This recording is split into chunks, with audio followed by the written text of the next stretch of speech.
Good morning, good afternoon, good evening, and welcome to Martyn Lucas Investor.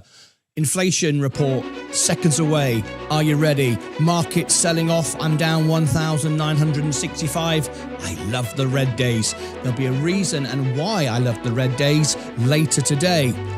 The red light of opportunity is glowing red. We've got real concerns with what's happening in Japan right now. We are 1 minute, 20 seconds away. You need to know what you're going to do if it goes down, before it goes down, not after. Always be proactive, not reactive. Are you ready? I'm ready. I know exactly what I'm going to do. I'm like the bloody spider. I'm always bloody ready. Okay, let me just bring up my live link ups to my team to make sure I've got everything coming through. I do have that. Inflation, 50 seconds to go. Have a cup of tea, relax, know exactly what you want to do. With the carry trade, once it happens, the market could go down 40% in minutes. That is no exaggeration. That is what I'm prepared for. The question is, are you? Everyone tap the like button, share this out. This is the inflation report, an essential inflation report. Consider subscribing if you are new here. 15 seconds to go. Here we go. The Fed's preferred gauge on inflation, consumer spending, and personal forecast, income. The point futures, 2. Previous 0, consensus 0.1. Not out of control, but we were Time basically unchanged. to go. Now we've got triple-digit losses now in the Dow, down almost 200. It was, I think, down 200 at one point. NASDAQ taking the brunt end of things as well. Let's look at the numbers are at yields. Personal income is not too much. 442 still below. People are people have more money. 0.4 to 0.8 on the 30. It's still below 4 on the 2-year. We're waiting for core PCE. Core Got some important PCE. numbers at the CME, Here it comes. In Chicago. 0.1. They should be hitting. Inflation is down. Inflation is down. Yes, as expected. As we speak, these are, of course, personal income and spending Great. for the month Here we of go. April. We're also getting inventories, which are hitting the wire first. Wholesale inventory. Unchanged, we're expecting up 0.4. Retail inventories come in as expected. Personal income down 1/10 of 0.8, spending more money. And personal income is up 0.8. Yep. Up 0.8%. That is almost triple the expectations, and it underscores. We could talk about a lot of issues, but when you look Market at likes income it. for the powerful numbers, Joe, up 0.6 The in economy January, is strong. up 0.7 in February, up 0.5% last month, up 0.8 this month. This is a great 4-month start to any year. Now, with the income shooting up, and by the way, 0.8 is the strongest income month-over-month jump since May of 21, when it was 1.9. If we look at spending, comes in exactly as expected, up 0.2. This follows an up 0.7 number, which was the best since December of last year. Now let's look at real spending adjusted for inflation. Comes in a little better at 1/10, but well below last month's up 0.7, which was inflation numbers, and here we go. On a month-over-month basis for PCE, up 1/10 as expected. On a year-over-year PCE, up 2.1. That's 1/10 lighter than we were expecting. 2.1 equals SEPA 24. To find a lower one, you're back to February of 21. Now let's look at the core numbers. On a month-over-month basis, up 1/10, exactly as expected. And if we look at a year-over-year perspective, 2.5 exactly as expected.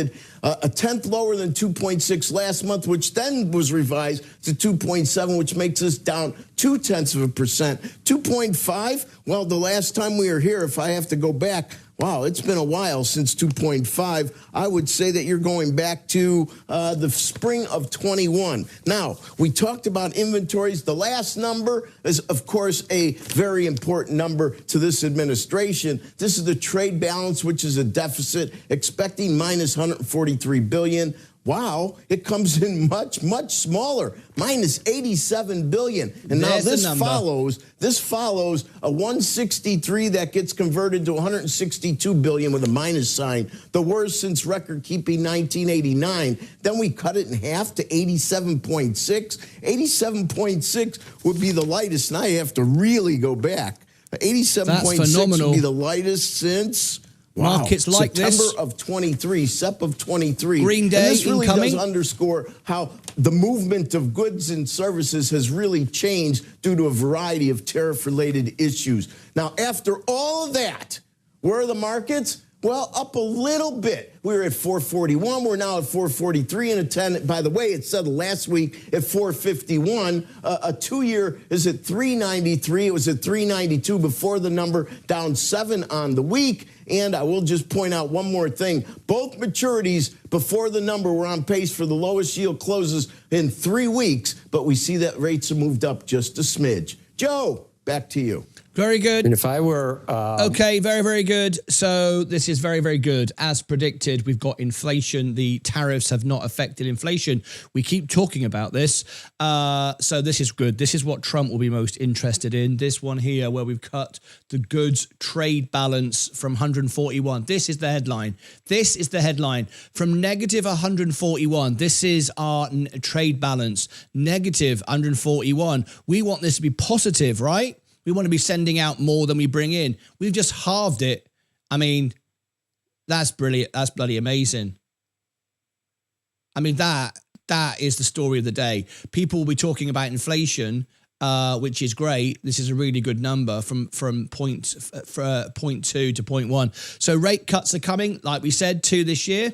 The economy is strong. Everything is good. But everything can be derailed by Japan. It's just the reality of it. All right. So it's great if you are an investor, but you just know how to, you just need to know how to invest. All right. So this is a great day.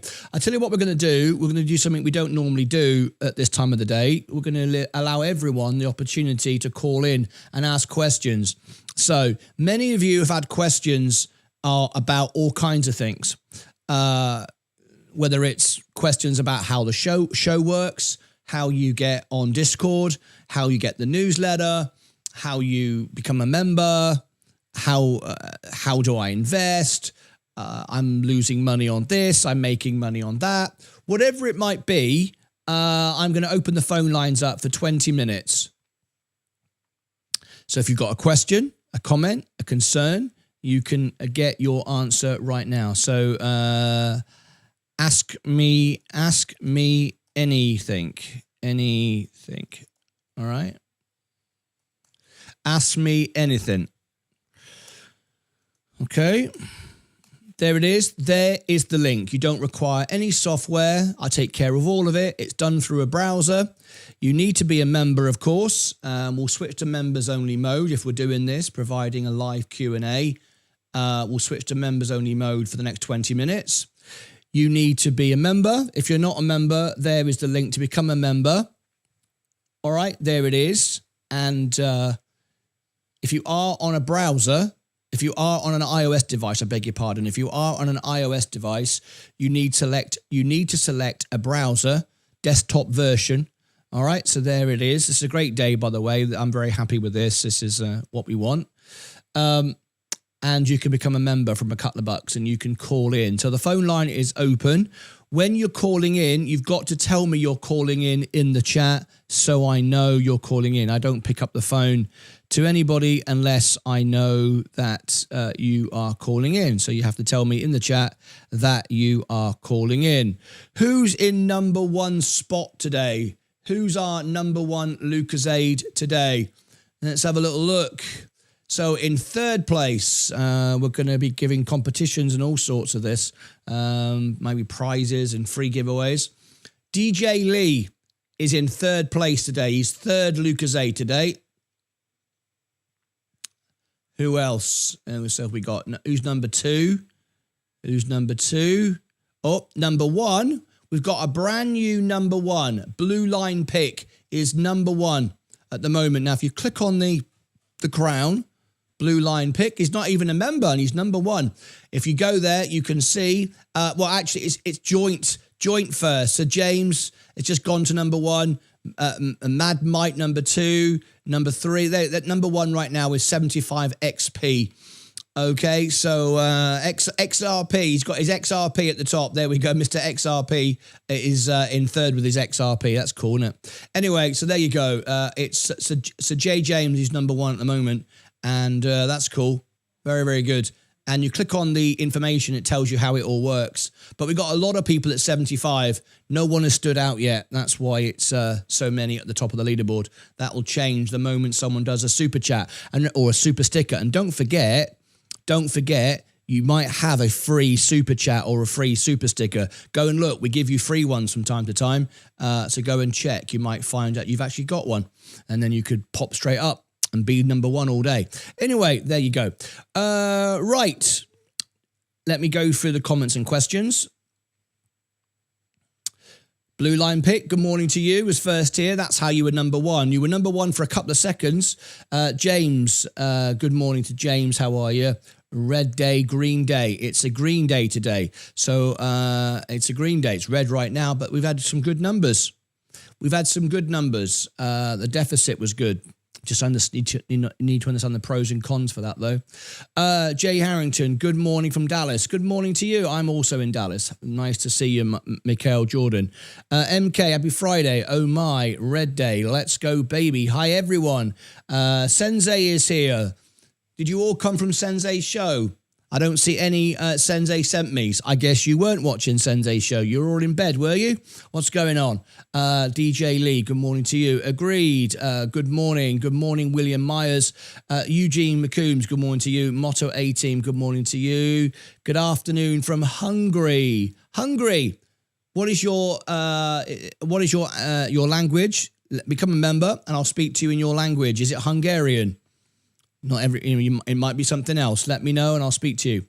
Timothy Haid, good morning all. Rate cuts out of the blue would be good. No, they wouldn't. We don't want a surprise inflation, a surprise cut at all. We want it when we want it, and we want it in June, and we want 2 rate cuts this year. Good morning, Mike James, Chris Fulton, DJ Hayes. Welcome everybody. Raven. ZBCN market cap around 538. If big whales invest up to 10 billion, that would be $1 price achieved. Raven, we are talking about ZBCN going to $1, and I'm going to give you the keys today to how to do that. All right, there's a special event coming out today. There is oh, hello, look at this. We've got a big one just come in. Brent Burris donated $19.99 through a super chat. I went on a date last night. Very nervous, but went well. You and Sensei helped me with XRP and ZBCN. In a great mood and wanted to show appreciation. I love it. You went on a date last night. Very nervous. How did it go? I love it. Brent, you went on a date. Oh, you went on a date with a lovely lady last night. Tell us all about it. Tell us all about it. The standout. Let's show some love. I tell you what, in the chat, let's send some love to Brent. We've got Mr. Brent today in the chat. Oh, here's another one. Here we go. James 333 donated $2 through a super chat. Let's show some love for Brent last night. He went on a date. Let's have some comments to Brent. Good work. Everyone's loving it. Everyone's loving it. Yes. Show some love to Brent. Copy and paste. Spam the channel. Let's have 5 minutes of spamming, just for 5 minutes. Show some love. Wish him some luck. Anything. That'd be really good. I love it. All right. Very good indeed. Moon, crescent moon emoji, full moon emoji, donated $4.99 through a super chat. Thanks for all the hard work. Thanks to you, Martin and Sensei Envaz as well. I know what I am investing and how everything work. Newbie here. Moon, you are welcome for that. That's the purpose of the show, is to teach people to do it for themselves. That's why we do what we do. And after this morning, new member, welcome XRP John T. XRP John has become a member. Thank you. We're just about to hit 2,000 members. It's our all-time high. 2,098% of our live viewers are members, more than any other channel in the world, way more than Mr. Beast, the biggest channel in the world. Our engagement rate is higher than anyone. You are watching officially the most engaged channel in the world. 98% of our live viewers are members, more than anyone. It is by far a record. I've had that from YouTube. Nobody comes close. I'm extremely proud of that. It's just a number off the scale as we hit our 100,000 subscribers in just a few weeks. James 333 donated $2 through a super chat. Thank you, James. Much appreciate that. Thank you. Don't forget to leave a comment and it will read it out. The standout crypto of the day is LPT. Now, for those of you who've been following the show, if you've gone into incognito on YouTube and in Google, you will now know that we rank number 1 for most of the stocks that we cover. Certainly XRP, certainly ZBCN. Can't Get Right donated $2 through a super chat. Is there any truth to China unban of crypto on Sun? Is there any truth to China unban of crypto on Sun? I don't know. Sensei, are you in the chat? Did you hear that? Let me see if I can get Sensei on this.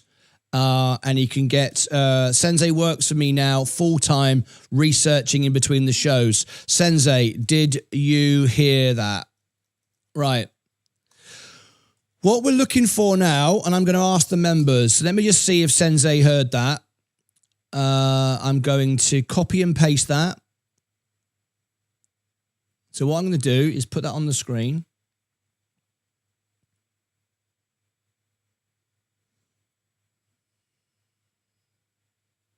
I'm going to copy and paste that. Whoops, I don't want to do that. Do that again. I'll try this again. Edit text. I want to, is there any truth in that? I'm going to get Sensei on the case. You are one of our members, so we'll find out. Let me drop that into there. There you go. Sensei is now researching it for me. And if we have any news, we'll get that back to you, and it might make the newsletter. Now then, very, very important. It's a great day today. We've got exactly what we wanted with inflation. We've got what we wanted with exports and imports. We now want to be able to help more and more people as we continue our mission to become the most trusted source of financial information in the world. That's our aim. That's why I work 12 hours a day, every day. I'm never going to stop. People are using our newsletter now rather than Bloomberg, CNBC. We're ahead of the news. It's more real. It's more honest. We're starting a whole movement. The Lucasades have their own community. We have a live in Discord. Everyone plays games together all day. We have our own hashtags, standing on the moon. Forget going to the moon. That was silly anyway. It was made up by BitBoy, I think, who's a lunatic. We've got something far better. And we're starting a whole movement. And this is what we want to do. Now we rank number 1 for nearly all the stocks that we cover and crypto. We want to find the ones that you want and see if we can discover the next big thing. Donated $5 through a super chat. We have the best show on the planet. Please hit the like button for our show. I love the fact you say our show, and that's what it is. It's the people's show. It's the Lucasade show. So now what we want to do, we've made lots of people have made money with Zebek, and we can see a path to $1, and I will support that, and I will show you how we can do that. I've got a big special coming out today, giving you the keys to the $1, how you can achieve that. I'm going to show you today. So what we're doing now is we're looking for what's next. Is it LPT? I don't know. If you've got a stock, a business, or you have got a crypto that stands out to you, something that you want us to get behind and rank number 1 for it and cover it, put it on our newsletters, put it on our website, put it on our show, our X, whatever, let me know. All right. You can let me know by messaging me on Discord. It's the only way you can personally message me. You can't text me, can't phone me, you can't email me. You can try, but nothing ever happens. You can. The way to do it is message me through Discord. And that way I know you are not a bot, a scammer, a troller, someone trying to hype something. You are interested. Is LPT something we should be looking at? I don't know. Until I look at it. I don't care what this does on the bubbles. I'm looking at the facts, the numbers, the data, the evidence. I build friendships, relationships in the companies, interview the CEOs, talk to the people who work there. That's what we do. And then we bring it to you, right? So anyway, let me know what you think is next. I'm going to close the phone. I don't think anybody's going to phone in, are they? Oh, did I not pin that to the top? No wonder you're not bloody phoning in. Did I put that in the chat? I bet I didn't, did I? Here we go. Ask me anything. There you go. Then pin that to the top. There you go. If you want to be on the show, I forgot to pin it. If you want to be on the show, ask me anything about anything, and you can call in and be on the show. Now then, it's a great day. This is exactly what we wanted. Let me go back over to Zebic and just see what's going on there. Takes a couple of, in fact, I won't do it on this way. Yes, I will, just for a minute. Just for a minute, I will. I'll change this in a second. It's a bit slow anyway. Right. I've got two things I want to share with you today. If you are a Zebic or XRP investor, I want to help you along with your journey today. We've got this event that I'm staging tonight, and this could, it's not if, it will, because we rank #1 on this channel as well. So this is our event channel. This is our music channel. For those of you who don't know, I had my own Vegas show. I did the Phantom of the Opera. I've toured all over the world as the World Piano Man. So this is my music party event tonight. And the reason for doing this is we have an XRP song and I'm working on a Zebic song. And it brings Zebic and crypto to a world of people that are not even familiar with crypto. And the world is changing now. So we want to guide them into ones that we believe can do well. So tonight we're going to do an event. Now, if you want to promote this and you want to be behind it and you want it to trend and do well and a whole new world, learn about Zebic and XRP and crypto and so on and so forth, you might want to get involved. So it's at 4 p.m. Central Daylight Time tonight. All right, it's happening tonight. So let me just give it a link, and I want to see if it's the Lucasades or the Zebic investors, which army it is. I think it's the Lucasades at the moment are winning hands down on everything. So let me just see what happens. I'm going to give you the link right now in the chat for the Zebic party tonight.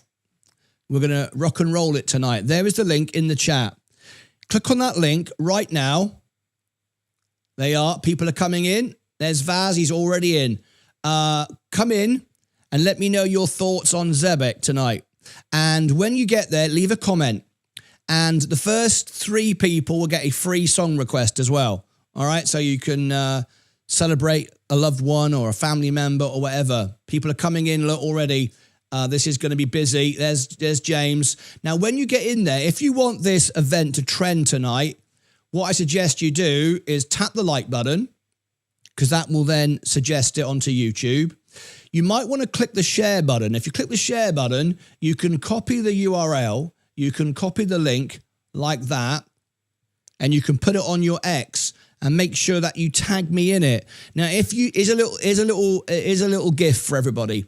If you copy this and you put it on your X or your Instagram or your Facebook or wherever you go, and you'd like to blow up today on your own account, I don't do this every day, but I will. I'll do it today for the next 1 hour. For the next 1 hour, if you copy this, put it on your X, specifically X, folks, what I will do is I will help your X account blow up. How can I do that? I can guarantee I can help you blow up today. All right. So what I do, Sasha, yes, you are calling in. Great stuff. I'll talk to you in a second. I'm just putting you in the chat there. Welcome. So if you click share for the next hour, copy that, go to X, put it on your X and do this. So you can copy that link. You can put whatever you want in the post. Go to X and then tag me in it. Here's my X account. It's Martyn Investor. If you tag me in it in the next 1 hour, I will repost and put your post on the homepage of my X account.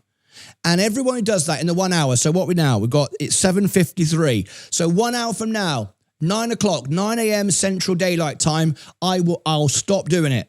So everybody who gets in the next hour, I will repost you. So it will promote tonight's event. It'll be a massive event. Everybody will come in to watch the party and it will promote Zebec.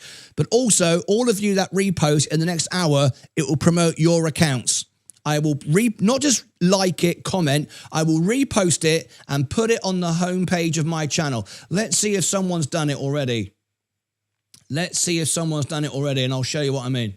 So, hang on. There we go. So, hang on. What was that? Stand by, Sasha. I'll come to you in a second. Lee XRP Army, Red Army, Martyn Investor, Zebec. All right. You really need to put a comment though. And you want to hashtag Zebec. You want to hashtag ZBCN so it will trend. But Lee XRP Army. Okay, here we go. This is the party tonight. Right. And I'm going to quote you and put it on the homepage. It's a 1 hour Zebec special. I am reposting on my home page all Zebec investors. Okay, investors for 1 hour for investors. If you post before 9 a.m. Central Daylight Time. There you go. Okay, I'm going to make everybody go viral on their own accounts today. I'm loving it. All right, let's go over now and to help one of our guests. We've got Sasha, who is one of our members. He's been a member now for a month, maybe on the road to 2 months. Let's have a little look and let's see if we can support one of our members. Right, so we're going to focus on one person now. Good morning, Sasha. Lovely to have you on the show. Hello, everyone. How are you? I'm wonderful. How about you? I am well. Thank you very much for joining me. It's lovely to have you here. Where are you calling in from? I'm from Switzerland. Switzerland. I love all the way to Europe. I love Switzerland. I've shown you on the. I've shown pictures on the show, and I'll do it after you end the call. I will show you me at the top of Mount Pilatus. I've actually sung from the top of the mountain. You know Mount Pilatus, yeah? I've sung from up there. I've been to nearly every country, just about every country of the world, and I've sung from the top of Mount Pilatus. And it was a beautiful country. Thank you for calling in. Very expensive, by the way. If you're a tourist, it feels expensive. Also, yeah, it is wonderful. So, Sasha, how long have you been watching the show? I'd say a bit over 3 months right now. I started investing in February, so. What's your main investment in your main investment portfolio? What are you in? I was in Nvidia. I actually sold a bit of it yesterday. S&P 500 and thanks to Vaz, eVTOLs right now. Lovely, so yeah. Good. It's a big thing for us right now. We think eVTOLs is the next big thing. So how can I help you? I hope so. I've got many questions, but I'm not only going to ask one today. Okay. How to know if a stock is better to hold or to take profits, or even if it's a good idea to take profits sometimes or not. So how do you know? Yeah, I have a stock to take profit. So how do you know if a stock is good to hold or should you take profits from it? Okay. So this is a good question, and I remember you asking me this, and I did say call in. So this is the best way of doing it. We discuss it. Absolutely.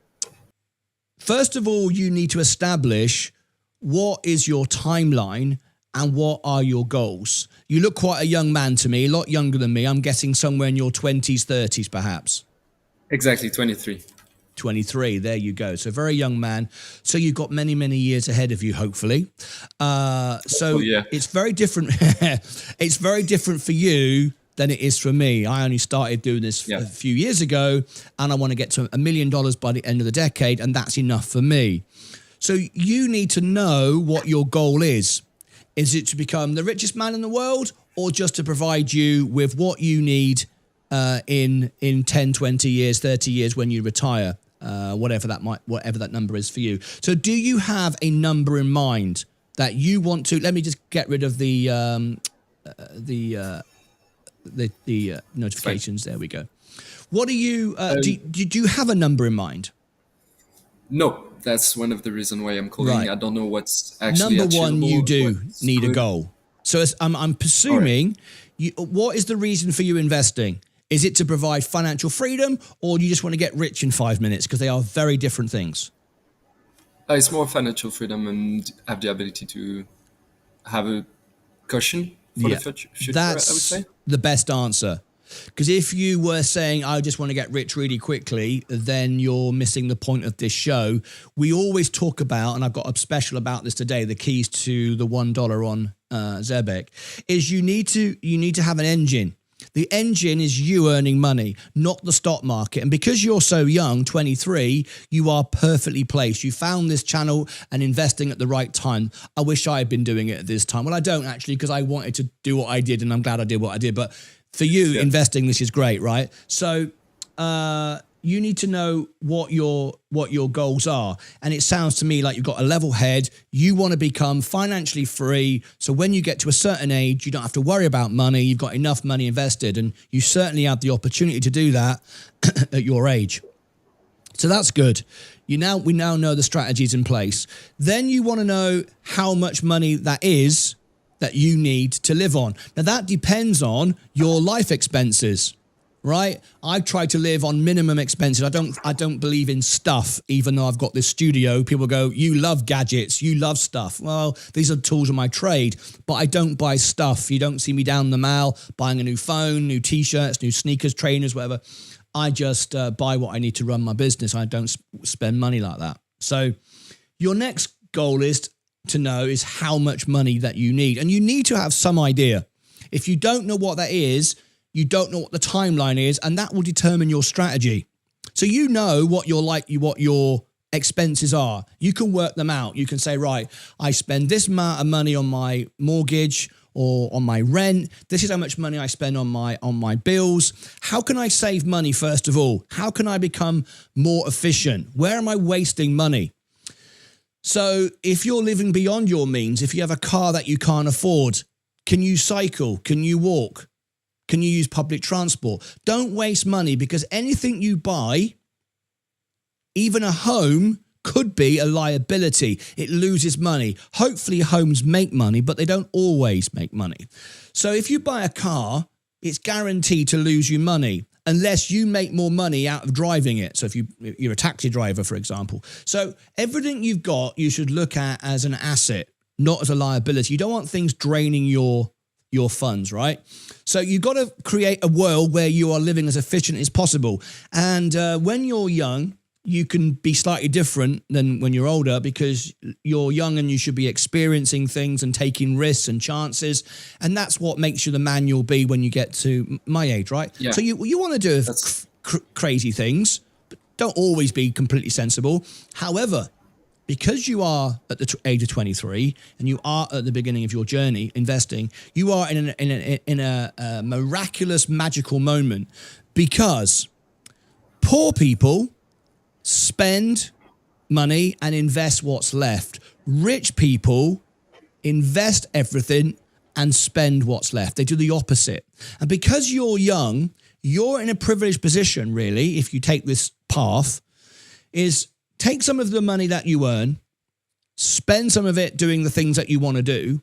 But if you invest the majority, it won't take more than 10, 15 years get to a point, not even 10, not even 15, more like 10, maybe even less than 10, it won't take you that many years for the money that you've invested to start making money of its own. Now, what I mean by that is people use the stock market as a cash machine, as a Vegas. If I put 10 cents in, $1 million comes out. If that's your attitude, you lose. We know that because the house always wins. I like to be the owner of the casino, not the person playing the casino, right? So you can be the owner of the casino. You own the world. Let everybody spend with you. And everybody who spends with the businesses that you own is literally giving you their money. Let them go out and buy a new iPhone because you own iPhone, Apple, or whatever it might be, right? So become an owner and become an investor and allow the money to grow before you spend it, right? So later on today, I'm actually going to explain my journey, how I lost 35 grand at the beginning, and now I'm coming up. Yeah, I'm coming up to 400,000. In fact, I am at 400,000. I'm coming to $500,000. Be 1 million by the end of the decade. And later on today, I'm doing a special all about that. So try and join me if you can. If you can't, catch the replay. But focus on what you need. Know what your goal is. Save money wherever you can on things you don't need. Budget for things. Have a plan, have a course, and get to a place where your money makes money. So if you go out and you spend, if you have $100 in your pocket today, and you say, I'm going to go out today and I'm going to buy a pair of trainers. These trainers are $100. $100 is gone. You'll never see that $100 again. And those trainers will go from $100 in the shop to worth $10 the moment you leave the shop to zero in a year when they're worn out. Now, unless they've provided you value and service and earned you more than $100, did you really need them? Well, we want everybody else to buy them because we own Reebok or we own Nike or we own the S&P, right? But we don't want to do that. So what I do is I get my $100 and I find an investment that can make me money. So in time, the money that it makes self-sustains itself. So after a while, my $100 is back out again, but the money, what was made from the money keeps multiplying, and I never touch that. And then if you do that consistently over and over again, after a while, your money is making money and you don't need to earn any more money because your money is making you more money than you spend. I like to think of it as like, I'm the general, you're the general of your army, you're inside your castle right now on day one, just you. You got you and one soldier. And as your soldier goes out into the world and fights his little battles and does his investments, think of it that way, he's very sensible, he's very educated. You're investing in education, we'll talk about that in a minute. But he goes out and he makes wise decisions. He fights battles that he can win. Very small battles at the beginning. One little soldier doesn't go out and takes on Russia. He goes out and takes on one tiny little battle he can win. Just one little tiny person. And he wins. And he comes back with his prisoner. He comes back and he turns that prisoner into a soldier. Our soldier working for us. You've now got two soldiers, right? And you start to surround the general. You're the general. Your money, the castle, is your moat, when we talk about a business with a moat, what we mean by that is its amount of margin that it has for its profit.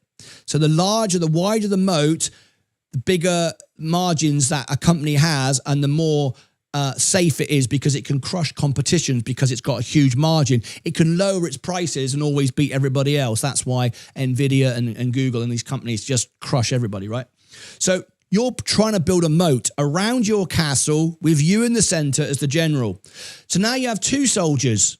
And now the two soldiers go out again and they do another small little win. Just a small little win. And they come back with two more soldiers they've captured. They've got 4 soldiers now, right? Come back with 4. And now they decide we're getting a bit more confident, but we're not going to over-risk it. We're going to go out and take a little bit more risk and we're going to go for a bigger prize. And they'll take on 2 soldiers rather than one tiny little one. And they'll come back with 6 or 8. Anyway, this goes on and on and on until eventually what you've got is you in the center of your castle with your moat all around it and your soldiers surrounding you. We leave no one behind. We focus on protecting our money now, not trying to make money. Now, people try to make money. They look at a stock to invest in how can I make money now really, really quickly? I want to make money now really, really quickly. So I'm going to take ridiculous risks on stuff they don't understand. They send their soldiers out, suicide. They don't know where they're going to come back. And they find out everybody got killed. All your money's gone, all your soldiers are dead, and you're left vulnerable. And now you're in your castle with the tax man knocking on the door, with the profits that you made on some of the trades, some of the battles. He still wants his money. You've got margin calls, you've got debts, you've got all sorts, right? You're finished. We don't want that. We want to steadily win, little wins all the time, little battles, little wins, right? So we send our army out and we just win little, and we do it over time, gradually. And over time, we learn what assets are good, what assets aren't. We learn more about the stock market. We invest in the most important thing, us, the general inside the castle, the knowledge. The number one thing that you can invest in is yourself and education. And that's why I've provided, and even though I pay for it and I fund it for you, because I make money so I can afford to do that now, I'm investing in you because you are what drives my engine. So I have gone out and I've paid Sensei to produce me a newsletter every day and also a training course. A training course is free. A training course which helps you, you're welcome, which helps you win. And if you win, you're my soldier. You're out making money. You're coming back going, you love this. And now I'm making money because you're watching every day. You give me a super chat. You do this. I'm earning ad revenue because you watch the show. So I'm building my army by investing in my army. You are my army. I'm not trying to make money out of Binky Bonk and Fartcoin and something I don't understand. I'm investing in me, and me is you, and you are me. So you do the same thing. You are investing in yourself. And education on yourself is the most important thing you'll ever do. Because if you know stuff, you're already beating everybody else. Okay? So most people who buy Zebek or XRP or Fartcoin or Binky Bonk coin or some stock don't know what they own. They've done it because I've done it, somebody else has done it, it's trending on YouTube. That's the wrong thing to do. Go and learn, read, understand. So the biggest investment is you. So number one, the first thing you do is build your engine. I don't care whether you earn $1 million an hour or 1 cent an hour. It's the same principles and we'll get the same result in time. If I gave you a penny, 1 penny, and it doubled every day for 30 years, you know the analogy. Sorry, 30 days. It would make you more money than if I gave you $1 million on day one. But if I gave you $1 million on day one, most people watching the show today, in fact, I'm not going to say that anymore because our Lucas members are very educated actually now. A lot of people that watch the average crypto channel would say, give me $1 million. They'd take $1 million and they'd buy Binky Bonk Fartcoin and it got 1,000,000% and they'd lose it tomorrow. But the taxman goes, I still want my money because you made profit on the way up. Now you've lost it. I don't care. They're bankrupt. You don't hear about those guys. You never hear about the failures because they haven't got a voice on YouTube. No one hears about them. You hear about the winners. Now, there are winners like me who actually make money. That's why I can give it away for free. And there are winners who aren't winners at all. They're charlatans who make money out of you watching because they promise you're going to win. They're not really winning. They don't show you their trade. They don't show you their money. They make money because you watch and you give them super chats or pay for their training courses, which then funds their gambling addiction. There's a YouTuber with millions of followers that always loses on his trades, but everyone watches him. He makes money from them to be a loser. Don't follow those guys. That's why I show you my trades, and that's why I can give you training programs for free.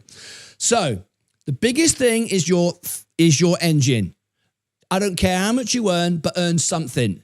You cannot win on the stock market with no money. You can't turn $1 into $1 million. Somebody will go, yeah, I did it. I bought one share of Bitcoin and now one coin, now I'm a billionaire. It happens very rarely. Most people don't. And if they do, they end up not selling it when it profits anyway. How many times have we heard the stories of those guys who bought Shiba Inu? It went up millions of %. They never sold it. It went back down again. They lost all their money. This happens all the time. Don't be that guy. So number one, earn money. Number two, invest in yourself. My biggest investment is in me, which is you. You are me. Without you, I don't work, right? So invest in yourself, education. Education leads on to your question. Sorry, it's taking me so long to get there, but this build up was important, right? You now are making money. You've now got your life efficient. You are now in a strong place. You now want to invest. So what do I do? Well, if you're late in life and you've got 5 minutes to make a lot of money, it's not going to be very easy for you. You're going to have to gamble big. You're going to have to risk big. And the chances are you'll lose. Whereas you've got everything going for you because you're young, you're making wise decisions, you're earning money. I don't care if it's $1 or $1 million, doesn't matter. The percentage is the same. Like the 1 penny doubles, you can still get there. You're now investing. Because you've got a long time ahead of you, you can look at it and go, right, I've got plenty of time. I earn good money. I've got money coming in. I can save money. I can put my money every week. What do I invest in? Well, no one has got the perfect answer for that because no one else is you. You need to know what you know. You need to understand what you know and what you don't know. And the more you learn, you realize what you don't know rather than the other way around. What is it you're interested in that you will have the passion and the commitment to spend the time studying, right? So if you decide that you really like EVTOLs, you mentioned that earlier, then you can't just buy it because it sounds cool and trendy. And we've been talking about flying cars for years and there's lots of movies and all that stuff. That's just hype and nonsense. If you like that, you start studying it. Well, we offer those courses, we offer the newsletters, and you can do your own research as well, right? You understand the business. And the key to understanding the business is value. It's not hype and drama and YouTube videos and stuff like that. It's value. It's very, very simple. Investing is really easy. Making money is easy. I never lose. 25 trade, 25 wins since I rebalanced my portfolio. And the reason for that is I do two things. I educate myself. I know what I'm buying. I know exactly what I'm buying. And I know the value. In other words, and I've used this a lot. If a can of Coke, everyone's going, oh, here we go again. If a can of Coke is $1 in every supermarket across the... Are you writing all this down? I love it. Are you writing it down? Yeah. I love it. I love it. I'm taking notes. Good for you. Good for you. Because even though you can replay back the video, writing it down goes into the brain a different way. It goes to a different part of the brain. Absolutely. Yes, it does. And I love that because if you just watch something, it goes to one part of the brain and then gets short memory and disappears. People go, oh, I just watched the video. Write it down. How many people watch my videos and then come back and say something? I go, you didn't watch anything. Yeah, I did. You didn't listen to a word. Yeah, I did. No, you didn't. You didn't because you didn't get anything. You do because you're writing it down. I love it. Congratulations. Trying at least. Smart guy. Smart guy. Right. So a can of Coke is $1. It's $1 everywhere. It's $1 in every supermarket across America. Just picking this out of my head, right? So you know the value of the Coke, but that's the price. The stock price is not the value of the business. Everyone goes, let's buy Zebic. It's only it's 0.006 cents. It's cheap. I'm going to buy some, right? Well, what if you were buying my business today? If I said to you today, you can buy my business and I earn $100 a year. Let's project 2 years because next year I'm going to earn another $100. Maybe I'll earn double next year. Well, spoiler alert, my income doubles every month. I do pretty well. So let's say I earn another $100 next year. So I sell you my business for $100. I can either sell you one share of $100 or I can sell you 100 shares at $1 each. Which one's the better value?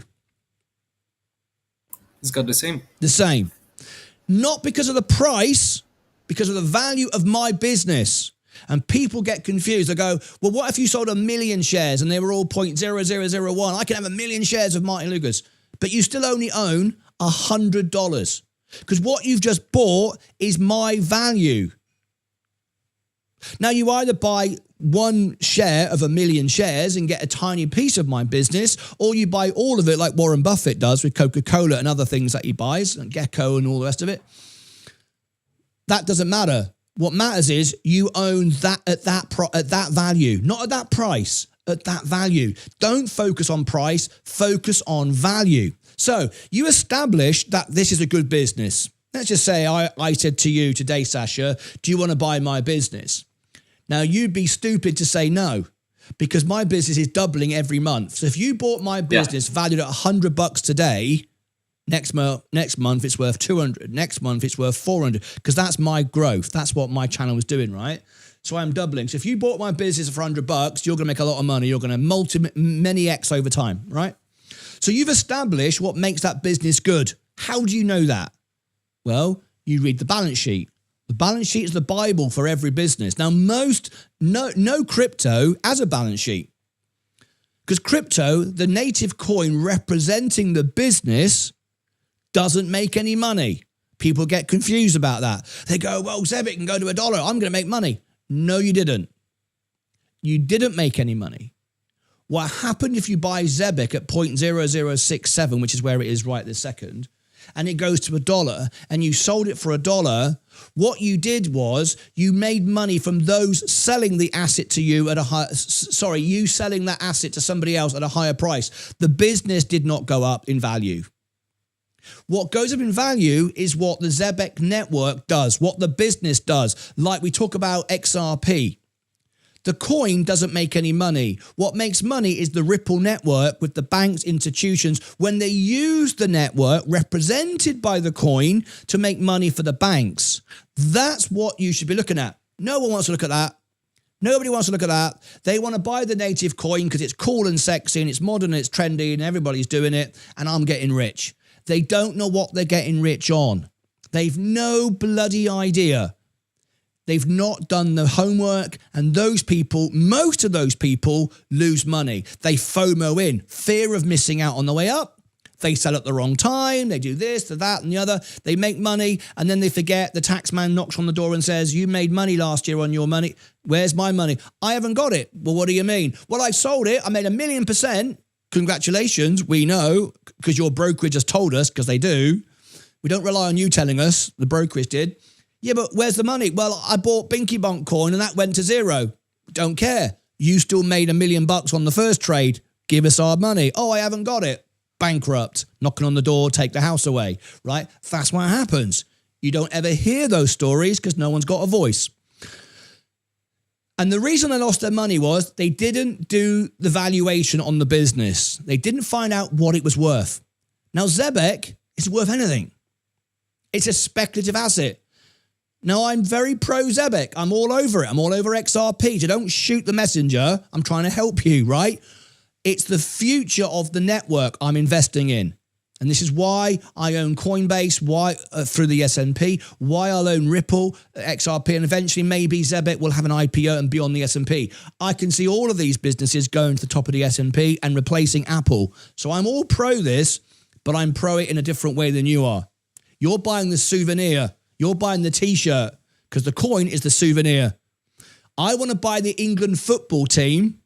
I don't want to buy the England T-shirt. I want to buy the team. The team is the business, not the coin. You can make money on the coin, but know the value. There isn't any value. It's speculative. Doesn't make any money, right? You're just trying to trade it off somebody else. So do your valuation. Now, should you then buy crypto? Yes, you should. Think of your life, your financial plan as a triangle, like a pyramid, not a pyramid scheme, right? But a triangle. Across the bottom is your stable asset, your cash, even though cash always loses money because it loses 2% minimum a year. But your cash, it's some sort of stable money. It's not going anywhere, even though it's devaluing. That's at the bottom. Maybe your home, your house, solid, real assets at the bottom. As you go up the triangle goes to a point. And as you get to the top of the point, you have a lottery ticket, an all-out gamble, maybe even $5 down at the local casino on red or black. The least amount of money is right at the top. Why? Because that's the highest risk, the highest reward, but you don't put that much money into it. Because if you put the triangle upside down and you put all your money at high risk into that, you're risking everything going to zero in a heartbeat. And the chances are it will, because statistically it will. You might be the 1% who gets lucky, but I don't want to live like, I don't like those odds. It's pretty stupid, right? So you want to put crypto in, you want to put now you might have Bitcoin 3/4 of the way up, but something like Fartcoin, Binky Bonk, right, that'd be right at the top next to a lottery ticket, okay? You've got no control over that at all. So work out where your assets lie.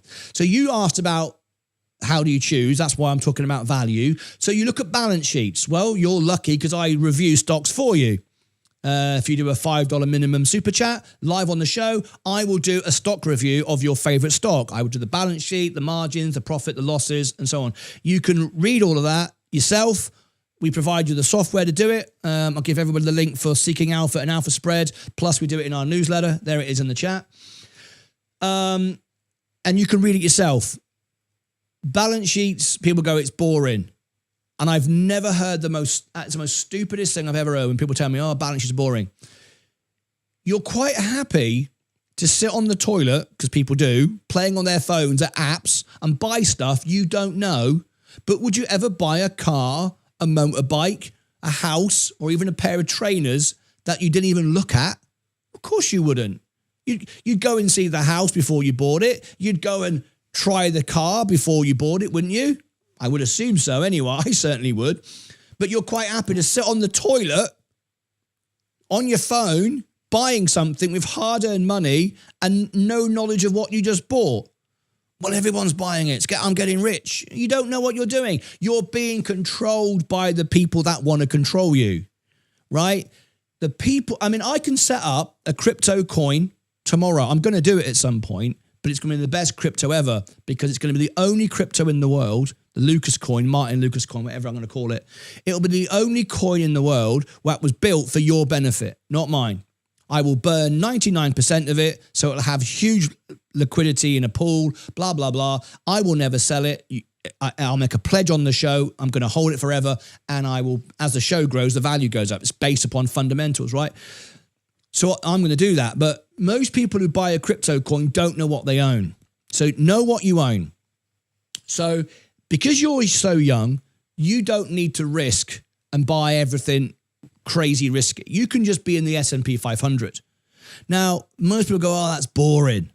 You're looking for boring because boring makes money. And I actually don't think making money is boring. I like to see my portfolio grow on a regular basis. I actually quite enjoy it. I like not losing. I can't stand losing money. Let me just do this a minute. I can't stand losing money. I flipping hate it. That's why I don't do it. So because you're so young, you can buy the S&P 500 and there's ways for you to access that in Switzerland.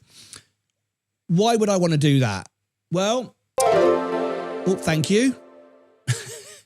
Moto A-Team donated $1.99 through a super chat. I'm buying the Lucasade coin %100. Yeah, it will be the best coin ever. Yeah, me too. Yeah, thank you. It'll be made just for you. It'll be made with the pledge. Live on the show, I hereby declare and promise and unsubscribe from me if I'm lying. I mean, seriously, imagine me saying that and goes, right, you sold it, unsubscribe, your business has gone to zero. Fair. Exactly. And that's what I'll do. And when it's the right time, I'll do it, and it will be the best coin ever. And it will be a limit as well, just like Bitcoin, like a fixed number. So I won't dilute it by going, well, I told you I wouldn't sell it, but I've released another 1 million. I'm not doing that. It'll be the best coin ever. All my members are going to go, it's the best coin we've ever bought. Anyway, stand by for that. Become a member and get the early IPO. There you go. There's me. It's a good idea, isn't it? So anyway, why the S&P 500? Well, the S&P 500 is the 500 best businesses in America, arguably the world, because these aren't just American companies. They're global companies like Apple and Amazon, Microsoft, Google, whatever. Now, you don't need to buy a single stock. You could just buy a basket of funds. Now, why is that important? Because if you buy a single stock, You are responsible for knowing what that stock does. And not all stocks will be around in the future. 80% of the Russell 3000 won't be here in 10 years. They're new companies, very small, low-cap, rubbishy companies, half of them, and most will fail because most businesses do in the Russell, and they go away. So if you buy an individual stock, are you reading the balance sheet? Are you paying close attention to the earnings and all these things, which is boring, but we like boring? If you're not, and you're just hoping it does well, don't be surprised one day one of your million stocks that you've bought has gone to zero. Wiped out all your profit from the ones that have made money. So unless you're going to focus on the news, the balance sheet, the earnings, buy a basket of funds. Which basket of funds do you buy? The S&P 500 is the best 500 business in the world by market cap. There are different ways of measuring it. The pure S&P, Standard & Poor, a rating agency, remember, from the movie The Big Short. That's all it is. It's just a rating agency. The S&P 500 is you can't buy that. You buy an index that tracks it unless you want to buy the 500 companies individually. We're going to ring the bell together here, Sasha. The bell's about to go, and we'll continue this journey. You got time? Let's go. You got time? I got time. Good. All right, good. Here we go. Let's ring the bell together. And I'm not going to bring all the Wall Street thing on because I haven't got time for that right now. But I just want to see what happens. It's a good day for the market. I'm expecting a green day today unless the carry trade unwinds, and then we're going down 40%, so be prepared for that. I can't wait, actually. I'd love it because I can buy a lot more now. Okay, here we go. The inflation was a good report today. I'm very, very happy with it. And yeah, it's a good day. Here we go. In 8, 7, 6, 5, 4, 3, 2, 1. The bell has gone. We are off. It could be VU takes a couple of seconds to react. Let me have a look. It's starting to push up. I do anticipate a green day. There's no reason why not. Let's go for our position very quick. I'm not playing all the music because I've got a guest on the show. The S&P is down. Virgin Galactic is going down. Palantir is shooting up 1.52. Gold is going down. That means stocks are going up because people take their money out of a safe haven and buy high-risk assets. Apple is just trimming at the moment. Next year, energy is down. Enphase Energy going down. Coca-Cola defensive going up. J&J going up. That's a $200 stock, one of the best stocks you can buy in the world. Chevron Oil going down. Tesla is down at the moment. McDonald's is down. Google is down, going down. Microsoft, Nvidia is it's 138, just below my target. I was spot on, by the way. Again, 140 on the earnings. That one didn't refresh. Let me do that again. Not too important. Till rate, rubbish. Don't buy it. Got no value. People are gambling on something that doesn't exist. $64. That's going to $80. Robinhood's doing well. That's good. Like to see Robinhood do well. IonQ down, too expensive. Rocket Lab too expensive. Plug Power you can't buy until legislation is sorted out. Bitcoin is down 0.54. XRP is going down 1.74. And our EV tolls were down, but we're pushing straight back up again. Let me come back to the main index. We're down at the moment. Let's go and see what Zebek is doing. Zebek is up 7.5%. I gave you a little hint this morning. I tried to drop it into you. Should we be talking about LPT? It was up 100. It's now up 132. There's just always little hidden messages in these shows. I can't be too obvious, right? I said, should we cover it at 100%? Didn't I? 132, just saying. Anyway, there you go. So we're down at the moment. I'm expecting a green day. I'm not at all concerned. I'm so confident in my stocks. I don't even need to look at it. I'm going to go back to my guest because I know what I own. So let the stocks do what they do. So you buy the S&P 500 because the 500 best businesses have been selected by those that know more than you and I. And will always know more than you and I, on market cap, the best 500 businesses, because there's a whole list of criteria that they have to meet the gold standard to be in the S&P. That's been done for you. Now, periodically, they will review the S&P, take out the rubbish, bring in the new. So if something is performing at the bottom of the list, it gets dropped. We saw what was it? There was some credit card, Discovered credit card got dropped a few weeks ago and Coinbase replaced it. Fantastic. Coinbase is now, zooming up the list, and at some point it could easily be in the Mag 7, the top of the tree.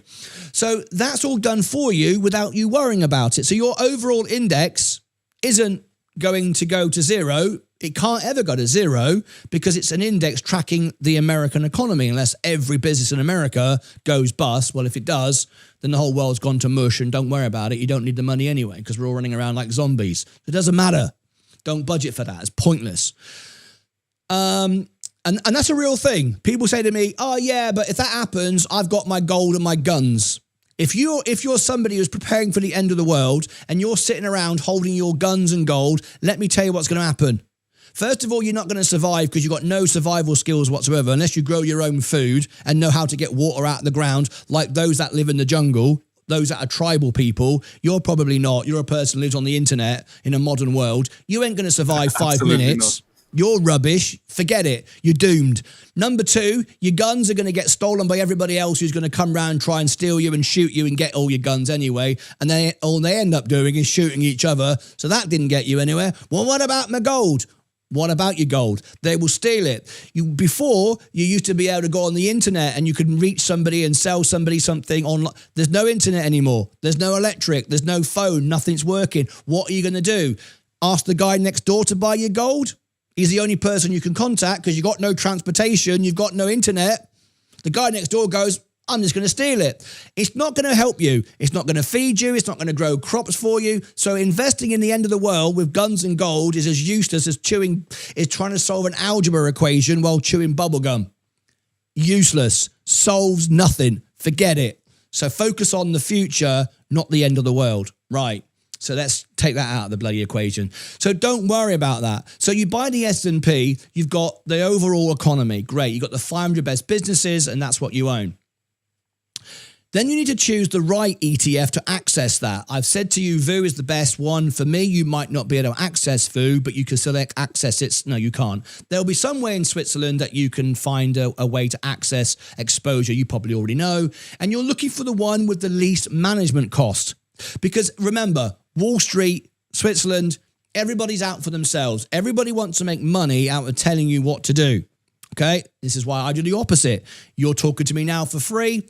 You could be a member or not, but you can watch for free, talk to free, and whatever you want. People that want money for stuff, maybe they can't make money themselves, so they're just charging you. Now, I could charge you. I could say, $50 to call in and talk to me. It's worth $50, worth a lot more. But I don't need to because I make money myself, right? So I give it away. So find a management fund that tracks the S&P with the least management fee, because you don't need actively managed. You need passively managed. Actively managed just simply means you're paying someone to do something that they don't need to do. You just need to own the 500 with the same discipline that the regular S&P 500 implies, and just hold it. People say to me all the time that they found high-paying dividend versions of the S&P. I've got some flipping idiots that once upon a time were on my show, and then they became rogue, and they went a bit crazy. And they tell people that you don't need to buy the S&P, you don't need to buy NVIDIA, you can buy high-paying, dividend-paying stocks that track NVIDIA. And I looked into all of this, and basically there are people on Wall Street, as there are all over the world, who create funds to make money for themselves. They don't sit down and go, how can I make money for Sasha? They go, how can I make money for me? So they create funds of things that you are interested in. It's no different than me making videos that I think you want to watch, right? So they will say, for example, NVIDIA. And you love NVIDIA. You want to buy, I think you mentioned it, didn't you? Right. So I'm going to give you an NVIDIA ETF or an NVIDIA fund that will track NVIDIA and pay you a dividend, because NVIDIA don't do that. And you go, brilliant. I can own NVIDIA and earn a dividend. Hooray, I'm up for it. It's a con, an all-out con. They barely get away with it, but they do because it's technically legal. So they create a fund tracking NVIDIA. And you go, brilliant. And these flipping idiots on YouTube go, everyone should do it. And they follow them and they all lose their money. You are following NVIDIA, but you're getting a dividend. Well, where's the money coming from? Where dividend don't pay a dividend? Where's it coming from? Well, what they do is they do options. They borrow money against the stock. They do all these fancy things, there's lots of ways you can move money around. And they provide a fund which promises you a dividend. Except the stock keeps going down. They take the money from the profit to pay the dividend. Then they charge you a fee to run the fund, so they make money out of running the fund. And then they cap how much money the fund can make in the first place, because they can't keep paying you when the stock goes up because it wouldn't pay for their dividends and they'd lose money. So but no one reads that. That's all in the deep dive of the prospectus. All people look at is YouTubers going, you can make money for free by buying all these silly projects, and it promises like 20% a month dividends. I mean, there's no free money. 1 + 1 doesn't equal 50. It never has, never will do, right? But people like the idea and they sign up for it. And they go, look, I'm making money. They bought one share of NVIDIA, end of the month, the fund goes, there's $20. Congratulations. And you go, wow, I made $20. Yeah, but your share's gone down by $50. Right? And then you paid them all this money to do it. I mean, so don't do that. So you want a fund that has a low management fee, and that is passive. You don't need active. You don't need people sitting there getting paid to do nothing and pretending it's important information, which it ain't. Which it ain't. Just own. And so I buy VU because it's got 0.03 expense ratio. It's the lowest. So I like that. So now you've established what you want to buy, you know who you are, you've got your engine, you've got your goals. Now you've bought the S&P if you choose that route, because you can do that at 23. You've got time. And typically every 7 years it will double. And you go, well, that's not that long, is it? That's quite a long time. I can double in Bitcoin. I can double in some crazy crypto coin in 5 seconds. Why don't I do that? Because you don't ever need to sell now. Because the crypto coin you do, and most won't sell at the top and it'll go back down again, then they'll pay tax. We discussed that already.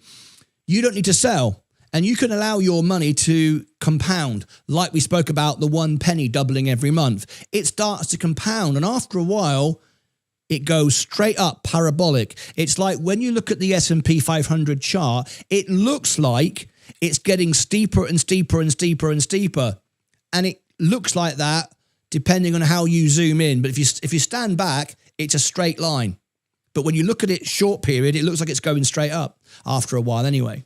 And that's the compounding effect. Overall, it's a steady growth. But the point is, you don't need to sell because you own something with value and it's compounding all the time. So that's the best way. Now, if you don't want to do that, or perhaps you want to do that as your bottom of maybe that's the bottom of your triangle, the S&P 500. And as you go up, you like more. Yeah. As you go up the triangle, you've got more exposure. Let's say, for example, you say, well, I'd like a bit more tech, right, than the S&P does. I like NVIDIA. I can see NVIDIA doing well. You've studied the show, you follow the balance sheet, you hear all the earnings reports, and you think, yeah, I can see that's a good business. I like that. And the S&P only gives me 6% or thereabouts of the allocation of that stock. So you go, all right, I'm going to buy a few shares of NVIDIA just to give me overweight. That's what's termed overweight in that particular stock. I've got a bit more. I've got maybe 10% now of NVIDIA with my S&P and individual allocation because I particularly like that area. You can do that. Okay. Nothing wrong with that. Good idea. And as you go up, you think, I'll add some Bitcoin. Bitcoin will be in the S&P because it's part of what's on the balance sheet for a lot of businesses now in the S&P, but you're going to make more money owning Bitcoin than you are owning the business that owns the Bitcoin, obviously, because it's part of their business, right? So you can adjust it to suit your specific needs and requirements, right? As long as you manage it and take care of it. So that's how you set this up. That's how you structure it. That's how you think about it. That's That's a good plan to have, your cash, your S&P, your quality stocks, moving up to crypto, moving up to the lottery ticket on the top, whatever, and then a very high risk something at the top. Do your research, invest in yourself. That will see you right. But you have to always look at value and patience above all else. There's only a couple of times in your entire life, 2 days, a handful of days in your entire life, which will make 90% of the overall of your success of your portfolio. No question. 100%, that's a fact. This is why I say you always need to be investing. You always need to be in. If you, I can see you're eager to ask me things. Please write them down, and you can ask me anything you want. I've got all the time for you. Don't worry. That's about this subject. Could you elaborate a bit more about you only need to be a few days in to make 90% of your portfolio? I don't quite understand how it's possible. Is it like you bought the down of the V shape? And that's essentially, because there will be moments in history when the market will explode. And if you were in at that time, you'll make all the gains you could have made in the last 5 years, essentially, for example. If you wasn't in and you were out at that time and you were in cash, you miss it. And now you're chasing it. This is why I say, and people don't always agree with me on this, cash, they say, is king. Cash is not king. Cash is king for people with no money. Cash is rubbish. And I'll tell you why, and I'll prove it to you. You go to work, Sasha, you come home with 100 Swiss francs. I know, I've got some Swiss francs. You come back from work, you got 100 Swiss francs, right? You've paid your mortgage, you've paid your bills, you've paid your food, you've got some money left over. You've invested it, or you say, I'm not going to invest it. I'm going to leave it in the bank. So you've got all your 100. Let's just call it 100. You've got your 100 Swiss francs sat in the bank. We were told this by our parents and our parents' parents and everybody since the beginning of time, because that was once the right thing to do. They weren't wrong. They weren't stupid. It's because once upon a time, a bank was a service. That's what banks used to be. They used to be a service. That was the only way to protect your money. Because the days of the Wild West in America, with the cowboys and Indians running around and holding up the bank and stealing all the gold and all the cash, you needed somewhere to store it. And if you had it at home under the bed, it'd be easier to steal it than it was at the bank, even though the banks were getting raided all the time. The banks provided some level of service. Now the banks are a business. And if they're a business, they're in it for them. What's in it for you? And the answer is absolutely zero. But we think it's the way to do it because it's the way we've always done it. So we do it, right? So if you put your money in the bank, this is what happens to your money. Your money goes in the bank and it gets lent out to 10 people. Only 1 in every 10 could draw all their money out today. If everybody went to the bank and said, give me your money, the bank goes, I haven't got it. They lend it out. That's how they make money. That's how they pay for the building and the staff, the person you're talking to. That's how they do it. And they pay themselves insane amounts of bonuses on your money. They've lent it out. You go, hang on a minute. So you're making money from my money. Why don't I do that? Oh, well, we provide you a bank. What does the bank do? Well, we give you a checkbook and a credit card. I can get a better one on Robinhood. I don't need that, right? Okay, scrub that idea. Because if you put your money in the bank and they lend it out, they're making money. All right, you go, great, I'm donating to the bank. All right. What happens to your money? Well, if you're lucky, you might earn 1% interest. 0.5%, most banks. Rubbish. Well, hang on a minute. Isn't inflation at least 2%? Yeah. So every year, your money's been devalued by 2%. So you've got $100, let's call it $100 now. I'm going to get off the Swiss francs, so I'm going to get confused. Got $100 in the bank. End of the year, you want to buy something. Something's gone up by 2%. So you've only got $98 of buying power. I've lost $2. If you keep doing that over and over again in 20, 30 years, your money can hardly buy you a loaf of bread. That's the reality. Have things gone up in value? No. Money has been devalued. I like to use this as an argument. If you buy a brand new house today, modern facilities, everything works, it's fantastic, it's worth $1 million. But everything works. It provides real value. All the taps work, the electric wiring, all nice and brand new. Let's say you buy a castle, an old castle from England, which is 1 million years old. It's King Arthur's castle. They want a gazillion, bazillion, trillion, bazillion dollars for that because it's priceless. Donald Trump tried to buy the Tower of London. They said no, right? You couldn't buy it. Imagine what the Tower of London would be worth, all right? Forget Tower of London, it gets maintenance. Let's say the odd castle, like Stonehenge in England. It's a pile of stones. Everything's rotten and fallen away. Years ago, it had plumbing and electricity and had a roof, just for argument's sake. That's all rotted away. But now it's worth millions, billions. But is it worth more? Well, no, it doesn't do anything. It's got no roof, no electric, no water. It's all broken. My nice new modern house works. My nice new modern house is brilliant. But the old castle is worth more. Did it go up in value or did money get devalued? Well, money got devalued. The castle didn't get worth more. It's a pile of rubble. Who wants it? Nobody wants it. But everybody does because it's worth more money. What happened was money got devalued. So if you're not protecting your money from being devalued, you're losing money, right? Well, you don't want to do that. So putting your money in the bank is a rubbish idea. People do it because they're insecure of their own personal income. Oh, I've got to have money in the bank to pay 6 months worth of income. Oh, think about that for a minute. That makes sense until you think about it, and then it doesn't. If you've got no income or you're worried about your job, maybe you do need some cash because how do I pay my bills? I've never worried about my income because I focus on me. I don't focus on getting money. I focus on providing value to you, and I control how much money I earn. I don't rely on anybody else. I rely on me. Now you might go, well, what if I've got a job and someone fires me? Yeah, they can. They can fire you. You lose your job. I understand that. But you've got to do whatever you can to protect and have other revenue streams. Make sure you've got money coming in.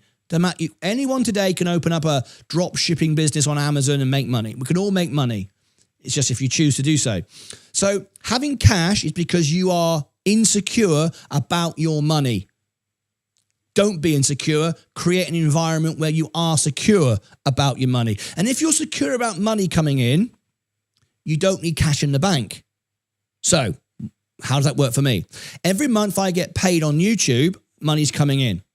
And every single day I use my Robinhood credit card. For you, it's whatever card you've got. I get 3% cash back. Thank you very much. That goes into my Robinhood. Lovely. End of the month, I pay off my credit card, but I don't buy anything in the month that I can't afford to pay off with the money I've already got, that I've already earned. So I don't need to have 6 months money in the bank. You might go, well, what about if you have a surprise? Oh, cash in the bank, because what if the car breaks down and you've got a surprise? That's why I invest. I've got money I can sell. I've got shares I can sell at any moment. 5 days a week, 24 hours a day. I can go into Robinhood, sell one share of my S&P 500 that I bought 2-3 years ago with 50% profit. There's my cash. I've got money all the time. I don't need money sat in the bank doing nothing, because money in the bank is losing me money, number one. And two, it's not making me any money. It's pointless. I'm donating it to the bank. Rubbish idea. So I don't need cash in the bank. Anyone who says that doesn't understand money and has insecurity of their own personal income, and also hasn't got discipline with how they spend their money. If you've made money and you've got money, you can always sell a share or even borrow against it. It's a much more complex subject. I won't cover that today, but I will never sell my shares. I will borrow against my money, because if you borrow against your shares, you don't pay tax on the income. So you get income for free without income tax, and the money carries on making more money. That's how I will get money for the future. I'll cover that on another show. But essentially, money in the bank is useless. So don't put your money in the bank, invest it. So always investing. So I think I've come full circle, haven't I, with your strategy, knowing what your target is, knowing who you are, how to identify value, balance sheets, study earnings reports, buy an individual stock, buy an ETF, maybe add some individual stocks if you want more exposure to certain things. Make sure that you've got your money coming in. Otherwise, none of this works. No matter whether you have $1 or $1 million, the principles are the same, like the 1 penny doubling every day for a month. Same. Doesn't matter what it is. Having money in the bank serves no purpose, but patience with education is everything. Because I'm about to do a live stream this afternoon. I can't wait to do it, of my journey from 5,000 to 400,000. And I started by losing money, but I didn't change the course. I stayed focused. I didn't go crazy and do other things. I stayed the course, and I've made back all that money. It's fantastic. You got to give it time. Time is everything. And I like to think of it like this. You are the farmer of your field, your business. You've researched the field. You've chose wisely. You've bought the right field at the right time. I don't mean guessing and trying to time the market, but you've looked for value. When was that field undervalued? You might wait a year or two, but wait. The time will come. There's always crashes. There's always dips. You bought the field. You studied what you were going to plant. You put your seeds in the ground. That's your investments. You put your seeds in the ground and you fertilize them. Fertilize them is your intelligence, is your research. You're studying them. You're taking care of them. You know what you're doing. You're not just going to pull them out of the ground in 5 minutes. They start to become little green shoots. What do? Oh, I've got some money. Pull them out the ground. No. Leave them, invest in them, water them, feed them, nurture them, let them grow into trees. Now they're trees. Oh, I chopped the tree down. No, because you'll end up with nothing. You'll end up with dead trees. Let them grow. What comes next? After all of this, the trees start producing fruit.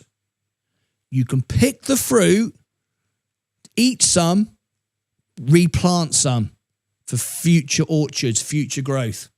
And that is the strategy that will get you, Sasha, from wherever you are today to wherever you need to be 10, 20 years from now. 100%. All you've got to do is keep doing the right thing and keep doing it and never give in and have patience and wait. Have you got any questions at all? No, I think you answered more than I expected. That was wonderful. Thank you. Thank you for your time, Martyn. Sorry for my accent again. My English is not that good again. I love it. Yeah, thank you. Everyone should get Discord. It's fucking fantastic. That's okay. Don't worry about it. You can swear as much as you like. I won't do it, but you can. Get Discord is really nice. And yeah, thank you for your time. I'll pass again. I got some other questions. So, go on. You're okay. I'll always I always try to do more than you expected. That's what I do. So what do you want to know? I mean, I'm going to stay with you for a long time, I think. I really enjoy watching the show, and the Lucas hits are fucking fantastic. Again, brilliant. My bad. Don't worry about it. Swear as much as you want. Maybe something that isn't really related to money. I mean, like you said, I'm quite young, and I've noticed that you have a pretty good network, I would say. So do you have any advice to build and have the people that you want to be around being interested in, or be in a circle that you may not have access to right now? To create a circle. Yeah, you are the people that you surround yourself by. If you surround yourself by the guy at the pub who's telling you should be buying this, and he's telling you that you need to invest in this, I've discovered the greatest thing, and actually he hasn't got any money, or he hasn't made any money, or he's not successful. When you look deep into it, he's got piles of debt, and his house is mortgaged 3 times over, and he leases his cars and all that sort of it. Don't listen to those people. Listen to people who are successfully doing it every day. They're doing it. Surround yourself by great people. Once a week, every couple of weeks, I have a dinner with some of the best guys in Texas. Right, They own millions of shares of everything. And these are winners, successful people, intelligent people, connected people. I always try to find people that are way higher than where I am in life, and I associate with those. And how you meet those people and how you get to those people is you provide those people with value. It's never, I've got this, I've got that. It's what I can do for you, how I can help you. If you go out of your way to help other people, they will help you and bring you in. There's nothing wrong with not knowing anything. There's nothing wrong with being the stupidest man at the party. In fact, it's good, actually. I want to be the stupidest man at the party. I learn nothing about being the smartest man at the party, do I? I'm just, what's the point of me being there? I want to be the guy who knows the least at the party. So say you don't know. Be honest and humble. Most people will tell you stuff and make it up, pretend they're somebody they're not. Be happy to say, I don't know. I ain't got a bloody clue, mate. But I know you know. And if you help me with what you know, I've got this skill. I've got this, and I can do this for you. This is why I've interviewed I've had about 10 or 11, I think, in CEO interviews. Why I have a press room White House contact. Why I talk to hedge fund managers all the time on YouTube, on my X and Instagram and people like that. Why I phone people up. I can talk to the banks. They talk to me. They share me information that I then put on the show. Because I don't go to them and go, I'm great. Look at me. I go, I've got this audience, and we rank number 1 for your business, and I think I can provide value to you and give you good exposure for your business. And they go, yeah, you can. We'll come on your show. And I allow them to talk to me, not me talking to them. So in life, it's about providing value, and so many people forget that. In America, we have network meetings everywhere. Everyone's going to a bloody meeting. It drives me mad. I ain't got time for meetings. I'm busy doing the business. If you see people at meetings all the time, it's because they haven't got any business. Why are you at a meeting again? And they go to meetings because they always want to sell something to somebody. I'm the local insurance guy. If you buy my insurance, I'll buy your product from you. What's the good of that? I made money just give it back to you. No. Meet people where you can provide them value, service. It doesn't matter what it is. You could go outside your house today and you could look around and you could see, what can I do that is a unique skill for me that can provide the people around me with something that they don't have, what they don't possess right now? What can I do? I've got this unique skill and they don't have that service or that product. I'm going to provide that. Now, no matter how niche it is and how unique it is, there's an audience for it. Mark Cuban is a billionaire. He's on Shark Tank. Said to me, Martin, I played in his house. I know everybody now in America, in this area. And he said, Martin, be the best of yourself and you'll always win because there's only one you. Don't try and copy everybody else. Know what you are. And I know what I am. I'm an entertainer. That sounds silly. People are going, what are you on about? This is a financial channel. I know how to entertain, put on a show. And I know that I care about people. And I'm talking to you, an hour and a half, I don't know. That's my unique skill. So that's what I do. So I don't try and profess that I'm the greatest trader in the world because I ain't. Because you know what? Nobody else is either. Because no one knows whether the stock's going up, down, sideways. Warren Buffett is often regarded as the best investor of all time. He's not. He just lived long enough doing the right thing. That's all he did. I mean, most of his money was made out of Apple, Coca-Cola, 2 purchases. That's it. Just stayed in and trimmed a little bit. That's it. And then he's really old. He's like 94. I mean, you do the longest. I mean, if I do what I'm doing to the age of 200, I'll be the richest man in the world. I'll make Elon Musk look like a poor man because it will double and double and double and double and double if I'm 200. Am I smarter? No, I just live longer. So you just got to do the right thing. Don't think you're smarter than anyone else. Think you are the stupidest man in the room. What do they have to offer you? What can you give to them? What do they have that you need? So what can you give to them to obtain that information? Always try to help people. Don't think of the money, because the money will take care of itself. And I am probably the best example of this than anyone. I'll give you 2 examples of this. I used to be, at the very, very beginning, many, many years ago, over 40 years ago, 50 years ago, my parents were both successful entertainers. My dad supported the Beatles once in an orchestra. They were the orchestra before the Beatles came on. My mum won a show called Opportunity Knocks, which is like today's X Factor on American Idol or whatever you want to call it. Both very successful. My godfather was Kenny Baker, R2-D2, the man inside the robot, Star Wars. That's where my name, Martyn Lucas, come from, my stage name. So I've been in entertainment all my life. And you reacted to that. What was that? Yeah, I just understand Lucas, and that's genius. That's Star Wars, yeah. That's always fun. Yeah. That's got Kenny Baker, the man inside the robot, was my godfather. So yeah, so that's why I'm interested in space, stuff like that. So anyway, I've been doing this all my life, and I've been entertaining since the day I was born, really. So I know how to reach an audience. And when I left them at 16 with no money. My parents had no money. When my mum died, I got £1,500 to buy a microphone. When my dad died, I got nothing. So I did it all by myself. But I ended up doing some shows, did this and that, and my business built up and whatever. But people said to me, Martyn, you're better than what you're doing now. You could be a big show with a big orchestra touring the world. And nobody did it for me. No Simon Cowell came along and signed me up on the X Factor. I was on my own. But I wanted to do it. So I borrowed money on a credit card, the stupidest way you could, 23%. And I built a business. It's successful. We were the second largest one-night tour and theatre show for 8 years in England. Went all over the place.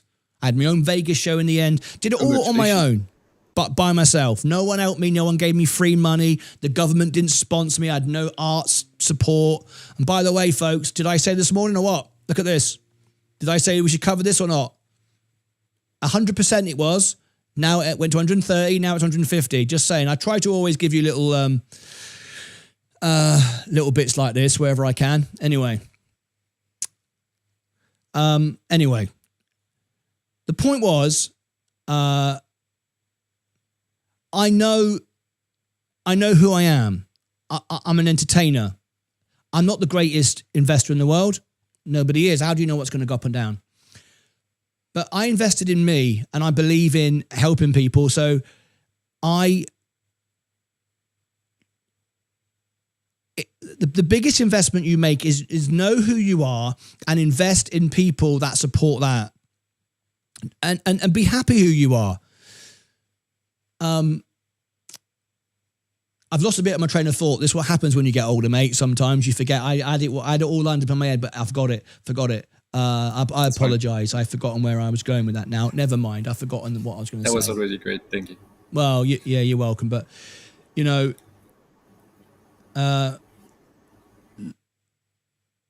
that's what I was going to say. Provide value to other people with no thought for yourself. When I started YouTube 4 years ago, it was because COVID killed my business. I was about to play the American Airlines Stadium. 100,000 people, a proper rock star stadium. I was doing it. I was going to do it for the Lions Club. You probably heard of the Lions Club. It's a global charity fundraising group. It's the biggest fundraising group in the world, the Lions Club. And I was going to end at the Lions. I was going to end at the American Airlines Stadium and raise $1 million in one night for the Lions Club for charity. COVID killed it. Everything died. It was all over. It was finished. So I thought, what can I do? I'm not going to sit around and go moan about it. What can I provide as a value to people that are now at home because everyone's at home because of COVID? Didn't see it as a negative. I saw it as an opportunity. But I never thought of the money. I thought of what can I do that provides a value? Because where there's value, profit will come. But I never even considered it. I just wanted to find a way to do something right. So I built this studio. All the money I had, all the savings I had, I wanted the best live streaming studio in the world. I think I've probably achieved it. If you watch it on a Friday night tonight, all the lights come up and all the smoke comes out, everything moves. Everything starts spinning around. I mean, it's like a rock concert in here, right? I wanted to build the best live streaming studio in the world and then provide a service to help people. Now, my audience, my music audience, don't watch YouTube. They're all old. People that come to my audience, people that come to my theatres are 10 years, 20 years older than me now.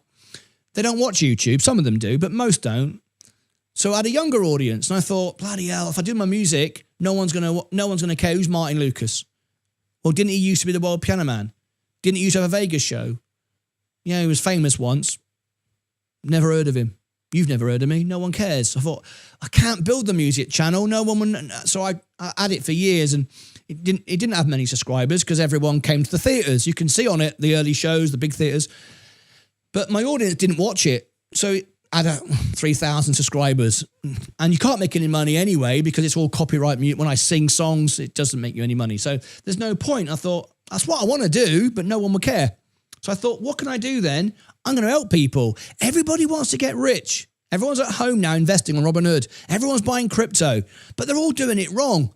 They're not doing research. They're not studying. They don't know what they're doing. I can help people. I know how to make money. I've done it all my life. I've invested since I was 17. I used to invest with Barclays Bank.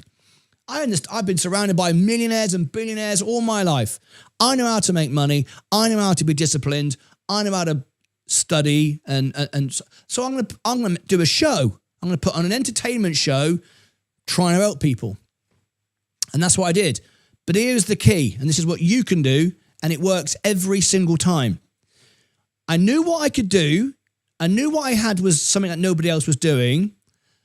And I knew it would take time, and I don't mind. Because if I die tomorrow, I die happy. I've got all the time in the world. Because the day I haven't got time, it's over. Doesn't matter. I'm focusing on what's important. So I went live in this fancy studio, and one person was watching me. One.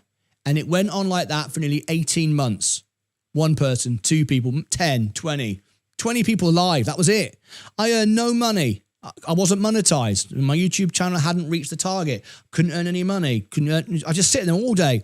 And my wife said the thing that she's most proudest of me for doing virtually my entire life is the fact that you sat there every day, all day, every day, and never gave up, just like Mr. Beast did. And you always knew what you were going to, where you were going to be, but you never stopped, even though nobody was watching. And then eventually I got monetized. One day it happened, and I started earning $1 a day. Oh my God, it was amazing. I earned $1 a day. All my savings were gone. I was like, no money left, right? Spent on the studio, and I started earning $1 a day, and then 2, and then 4, and then 8, then 16, and 30. Up it went. And here I am today with nearly $500,000. Amazing, right? The moral of that story is, you know what you can do that no one else can do. You know what the need is. And don't kid yourself what the need is. And don't kid yourself how good you are either. Let the audience tell you how good you are. And I mean your product or your service. Don't ask your mum if you're a really great something, because you'll go, oh yeah, you're brilliant, we love you. Well, they're not going to pay your bills. The audience will tell you. And that's why 98% of my live viewers are members. More than any other channel in the world. That's an actual statistic. I'm thinking, bloody hell, how come everybody's a member of my channel? I'm not Warren Buffett. I'm not the smartest person. I'm not the best looking person. What the hell? Why is everyone following me? They follow me because it's real and honest, and no one does that. No one does that. So you're doing something that no one else does. So know what you can do, Sasha. Know what skills you've got. Do it, and the audience will find you. Don't focus on the million people at a network meeting. Don't go to a network meeting and give out 100 business cards. Waste of time. Do what you do and focus on the one person who shows up. Why? Because that person is your best business card ever. Because that person loves what you do because you're talking to him. And in my case, that was Mike, Bill, and a couple of other people. Mike's still with me. Love Mike.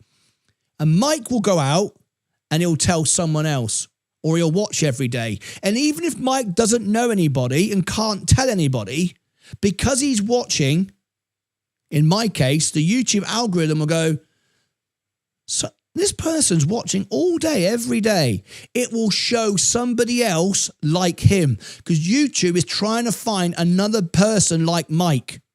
It wants to provide, it wants me to succeed because it makes money when I succeed because it serves ads on people they watch. And they go, hang on a minute, people, this one Mike is watching all day, every day. He can't be the only person in the world doing that. We don't want people watching for 10 seconds. We want another Mike, a person that's watching all day, every day. There must be another Mike. And they found him. And they found another one. And they found another one.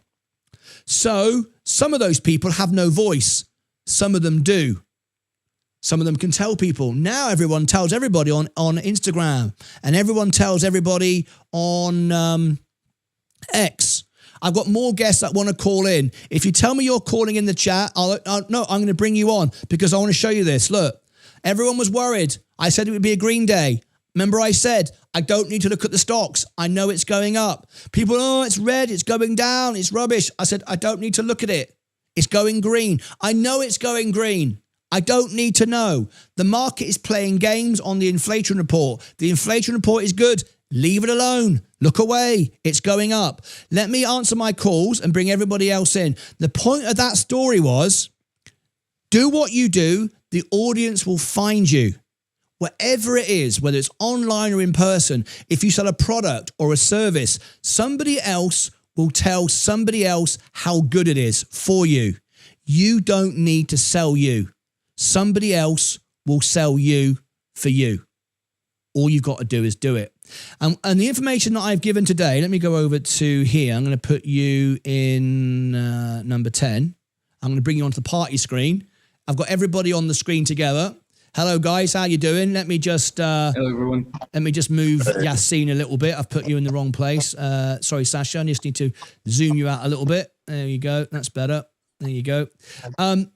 What I've given you today is 50 years of life experience of how to grow yourself, how to build your business, how to make money, and when you've made the money, how and where to get the education from, and then how to invest it. If you do all of these things, what I have done is not clever, not special at all.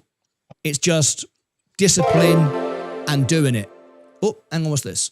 Brian D'Alessandro donated £1.99 through a super chat.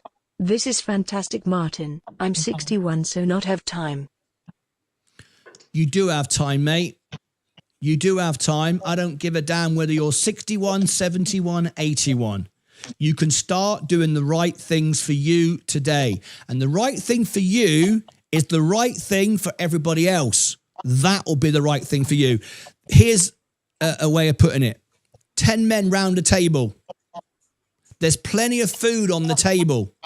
They're all holding in their hands really long spoons, trying to feed themselves, and they're all starving to death. What are they doing wrong? They're trying to feed themselves. Feed everybody else across the table with the long spoon. You all win. Don't focus on what I can do. Don't focus on me. Focus on what I can do for everybody else. You will be unique. You'll be original, and you will win. Yassine, welcome to the show. How can I help you? Good morning. I want to help you today. Do you? Thank you very You much. helped me last year a lot. I don't know if you remember. We talked last time was a year or 2 months ago. What did I do? What did I do? I was gambling at the time, and you talked to me when I used to buy everything, like anything I see, buy high, sell low. Then you talked to me. I got the idea of the S&P 500. And I got the idea of the ETFs, QQQ, VOO, etc. Then I went deep on that. I never been in stock market, crypto investing. My entire life I was in business. I still own my business. I never sold it, and I will never. But at the time, like a year ago, I was like, that's the limit of my business. I want to start do stocks, crypto, whatever. I know that's the limit. I can go better unless if I want to open more. I don't have the power to open more. So I was like, I'm going to keep 2 locations, start something else, which is stocks. I'm supporting my portfolio with the time. Then I start educate myself how to do that. And the most interesting thing in that major was S&P 500, triple Q, ETFs at all, dividends thing.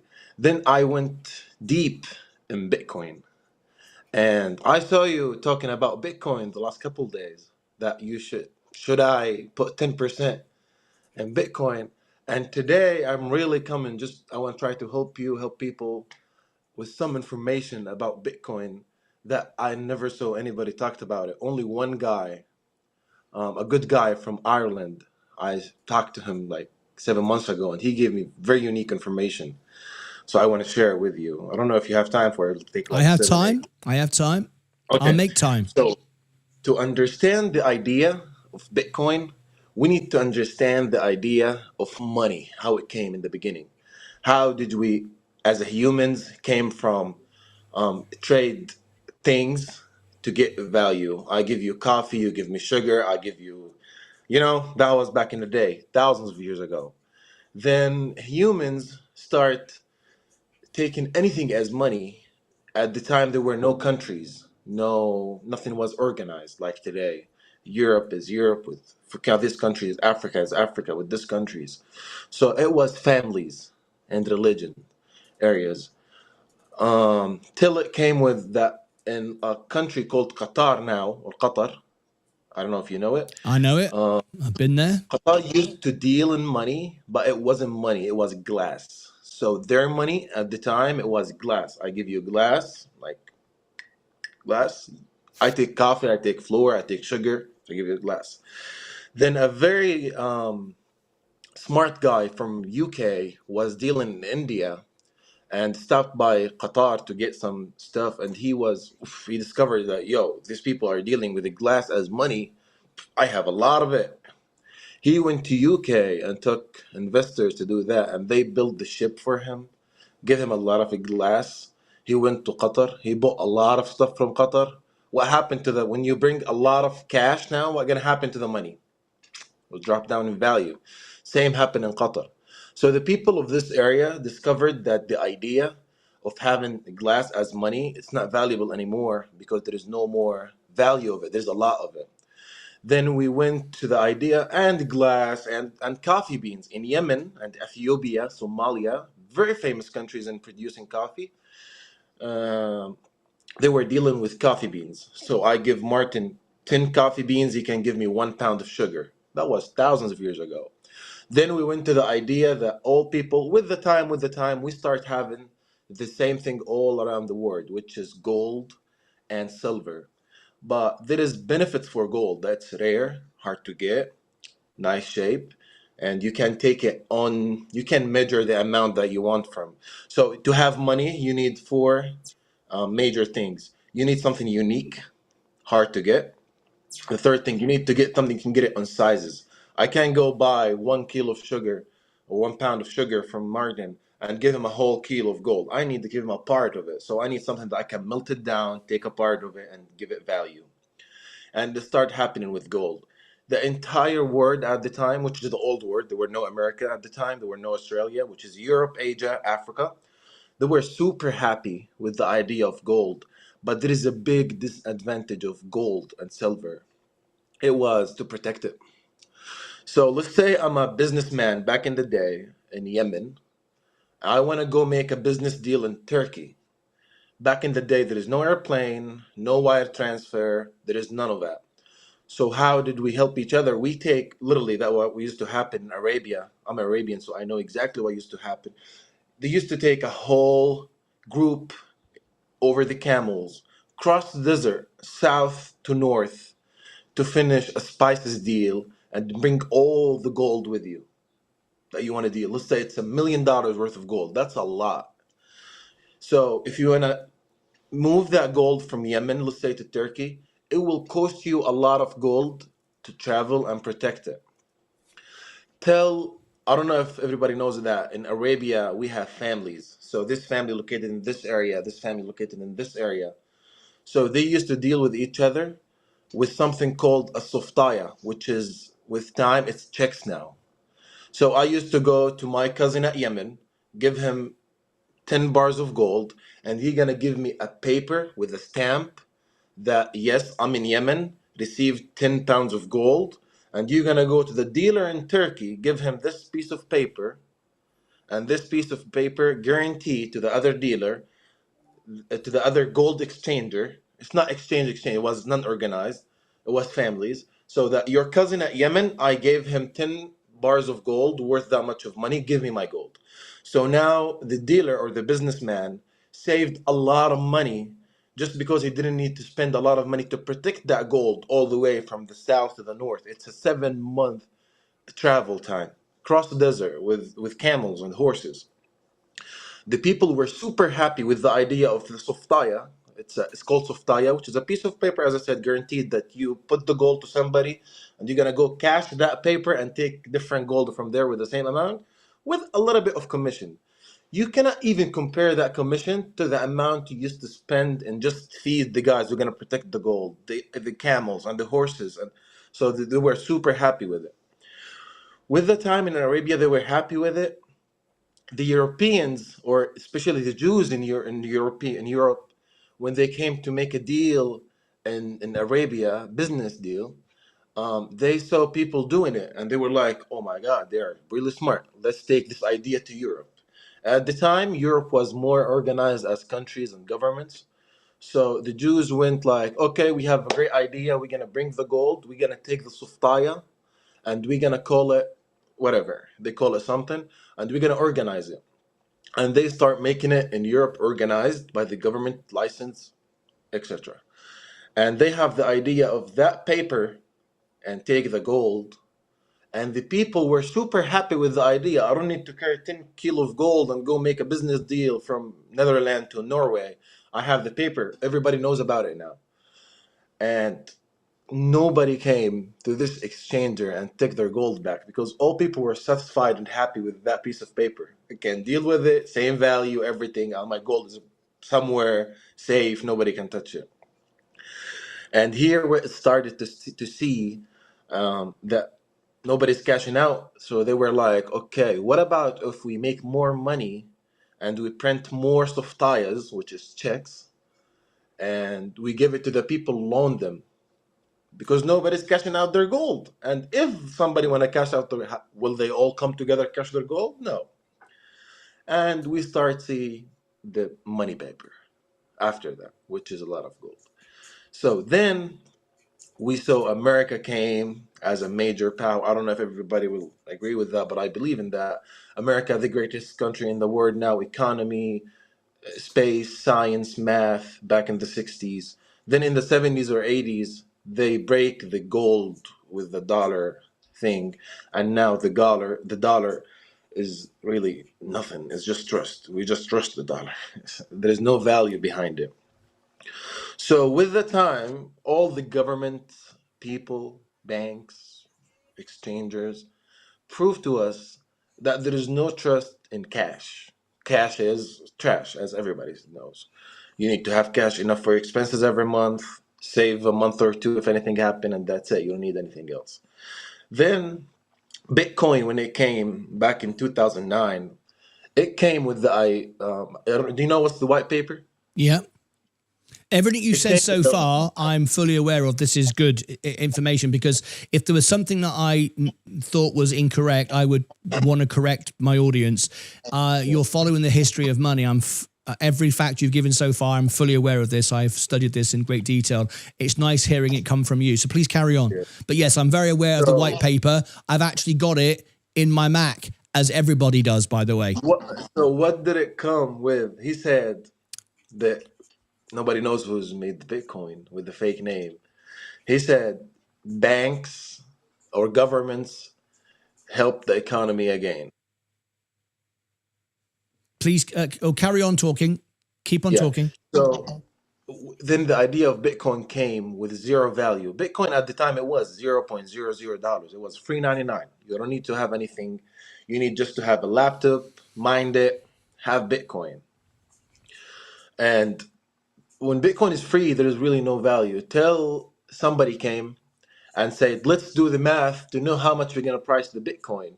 And they were like, let's see how much it costs to make Bitcoin electricity, and we're gonna do the price according to that. And it happened. It was like 10,000 Bitcoins for like $2.50. It's like very cheap number.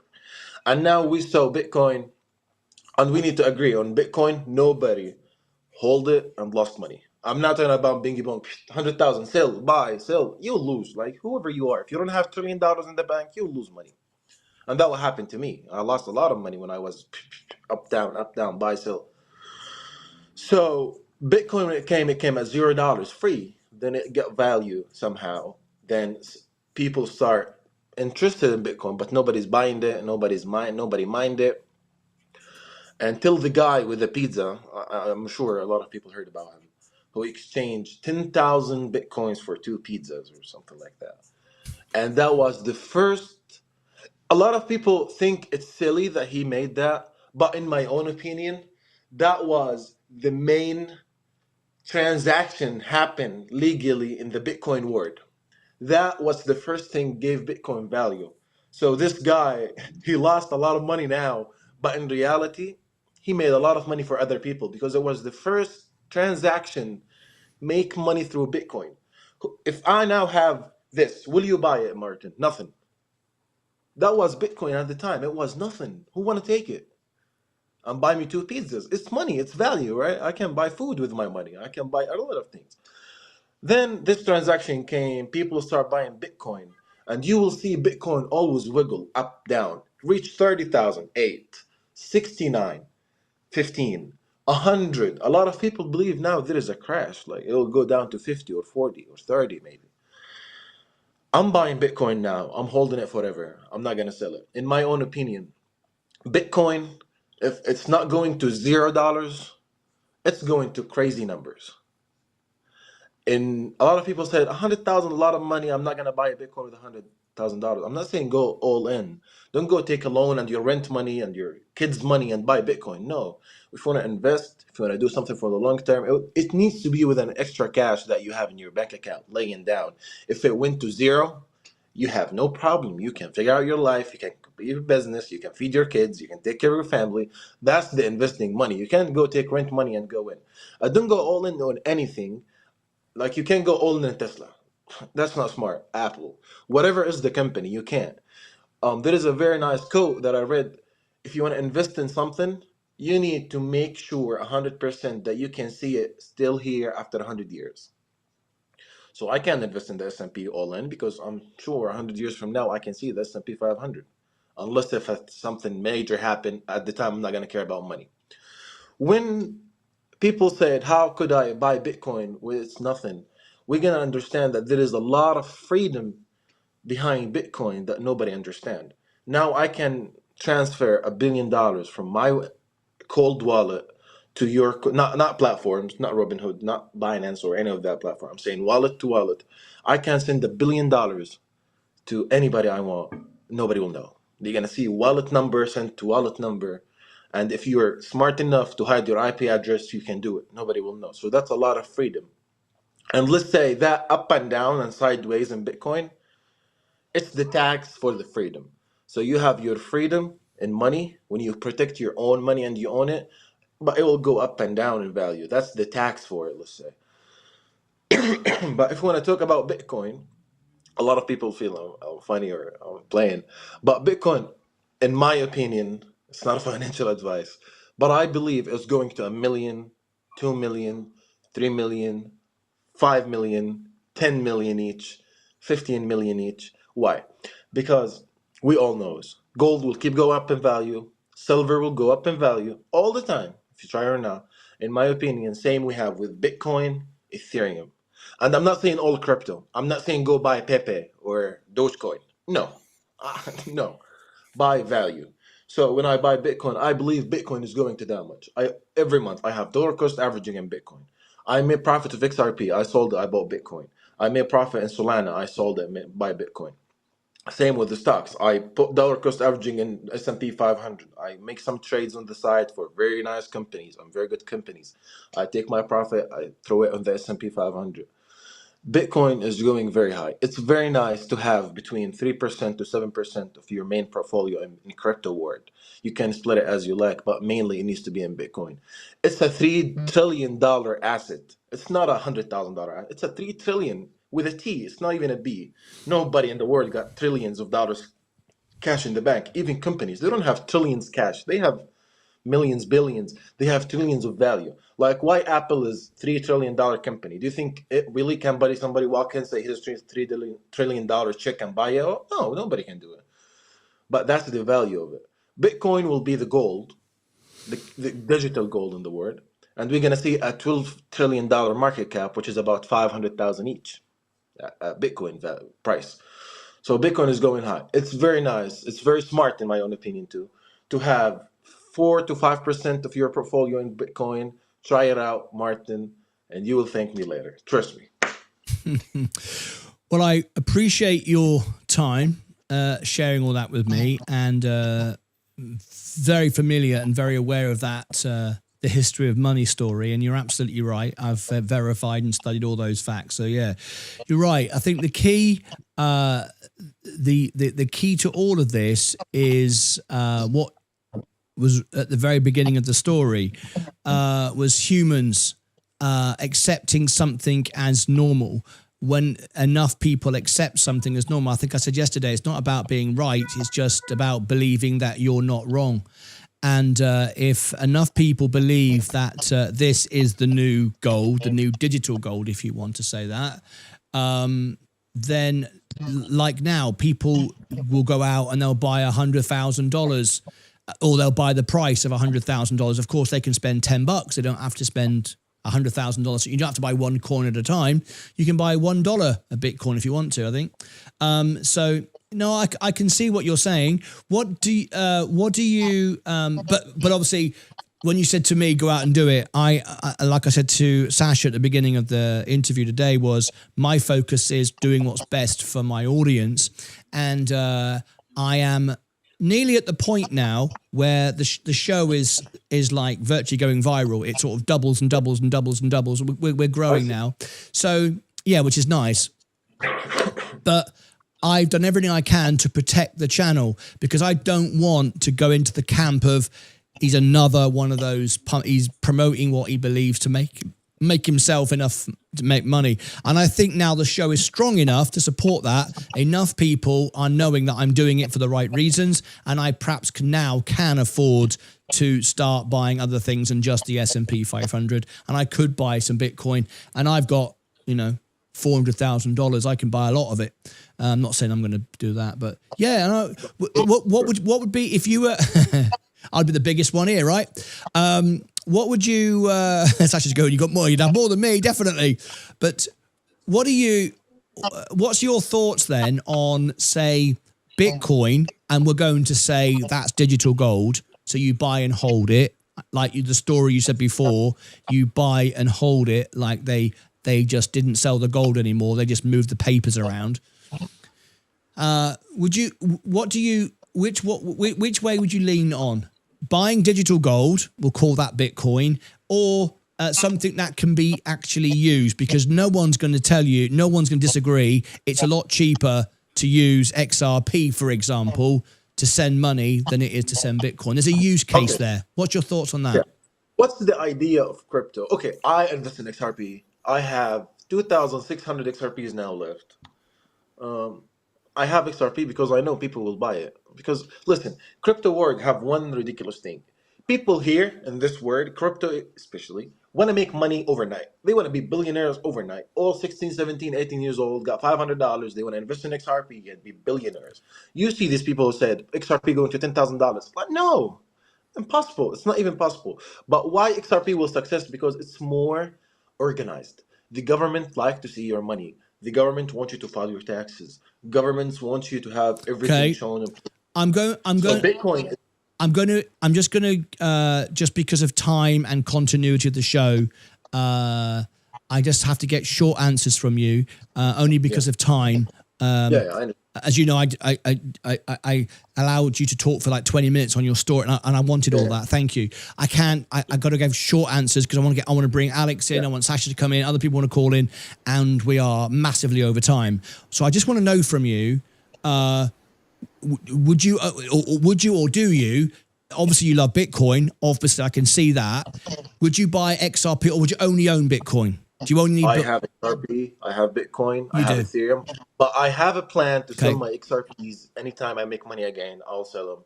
Ethereum, I'll hold it. Bitcoin, I'll hold it.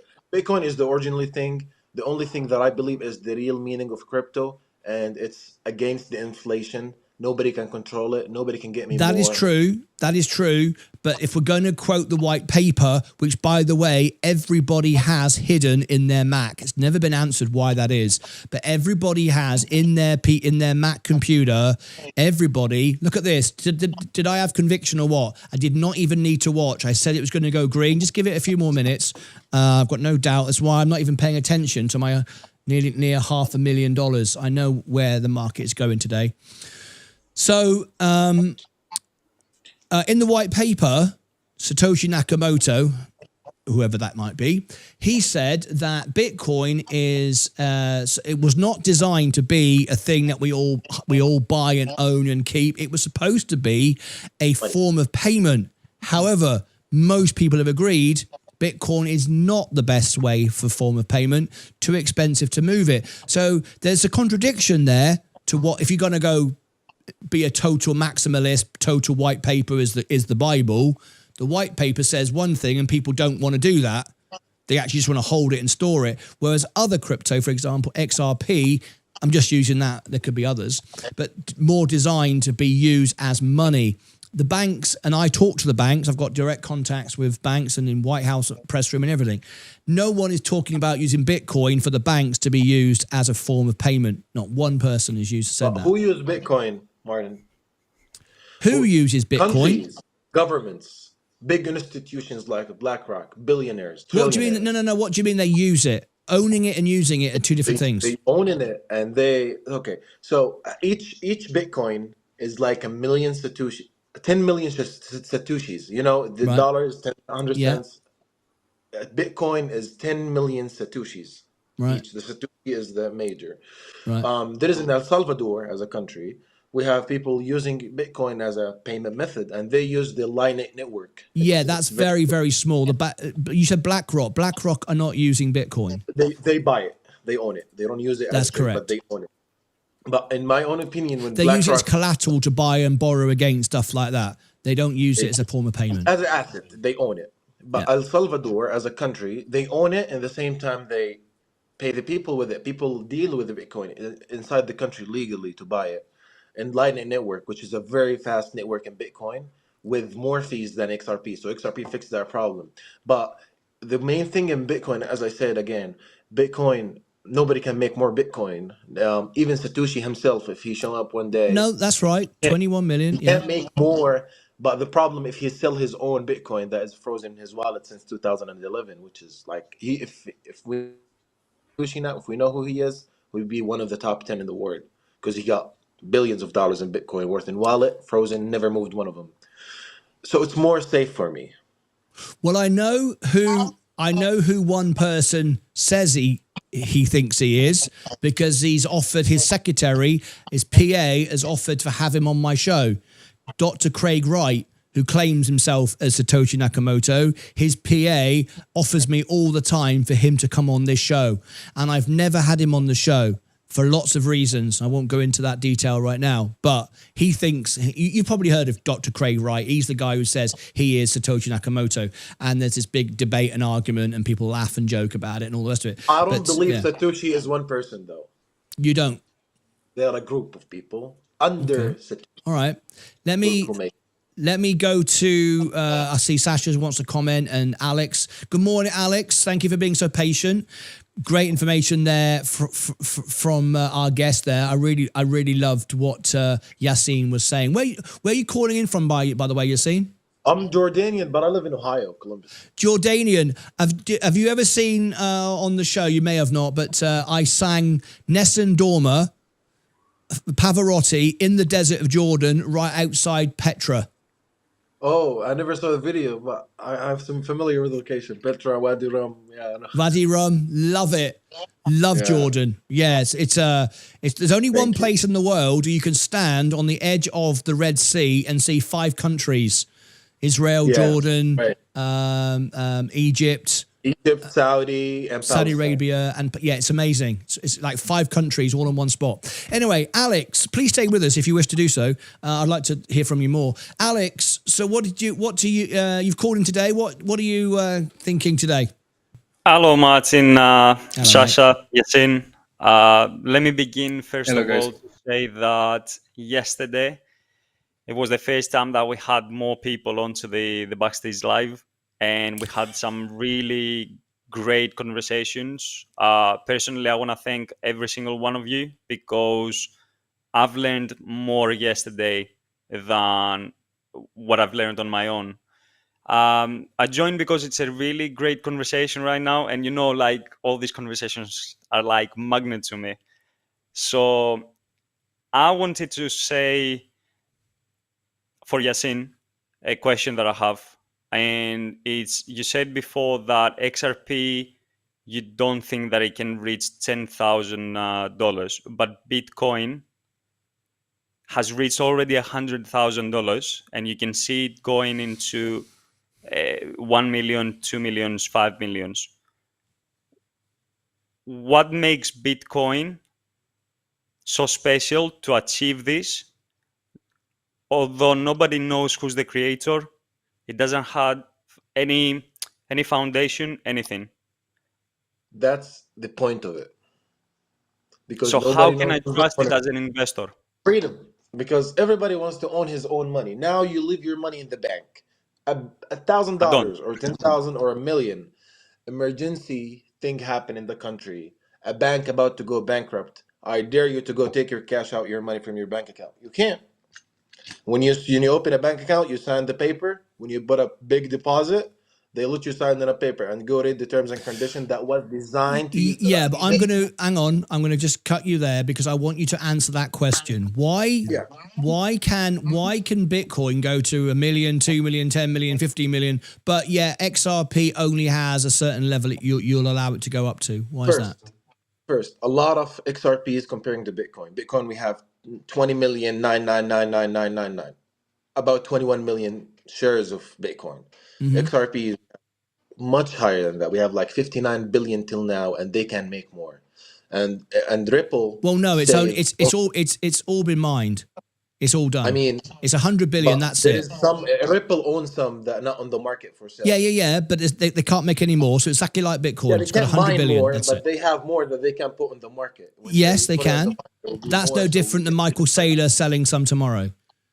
Exactly. So it's the why same. Bitcoin will go? It's the main thing. It's the main crypto thing, the first one, and the most one secure, and we can prove it by the security. We have, let's say, 5 main crypto now: Bitcoin, XRP, Solana, Ethereum, and USDT. USDT is stable coin, leave it on the side. We're gonna talk about this for how many times Solana, not platform. I'm not saying Robinhood, not Binance, not Coinbase, not any wallet. I'm saying the network itself. How many Solana went down? 2 or 3 times since it came. Same with Ethereum, it went down. XRP, Ripple, went down back in 2016. It wasn't famous at the time. And the network itself went down. So Bitcoin network is the only network for a real coin that never went down. I'm not saying hacking or stealing Bitcoin from somebody else's wallet because he shared his information. You're not answering. Yeah, but hang on. I'm going to challenge you now because we don't learn nothing unless we challenge. That's why I'm saying it's safe. That's why Bitcoin will go up. People will believe in Bitcoin. So you're saying Bitcoin can go up because it's safer than XRP. And it was designed to be against inflation with the amount that we have. Okay. And it's the main Bitcoin. Now it's got half the. All right, hang on. Let me cut in there. Right. So I've been studying this now for 12 hours a day, 4 days, 12 hours a day, 4 years. So I think I put in a lot of time. So I've had these conversations millions of times, not literally. I've read the white paper. Have you ever read the whole white paper Honestly. No. Right. No. No. I'm so glad you're giving me the honest truth, because this is so important. Reading the white paper is like reading the balance sheet. Sasha, we talked about that earlier on. 85% of my audience, when I polled about a year ago, had never read the balance sheet, and yet they bought the stock. Sasha, you sound extremely passionate about it, and there's nothing wrong with that. That's great.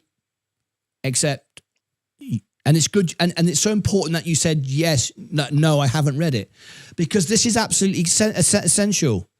And this is not saying it's a concern or a worry, but you need to be aware of it.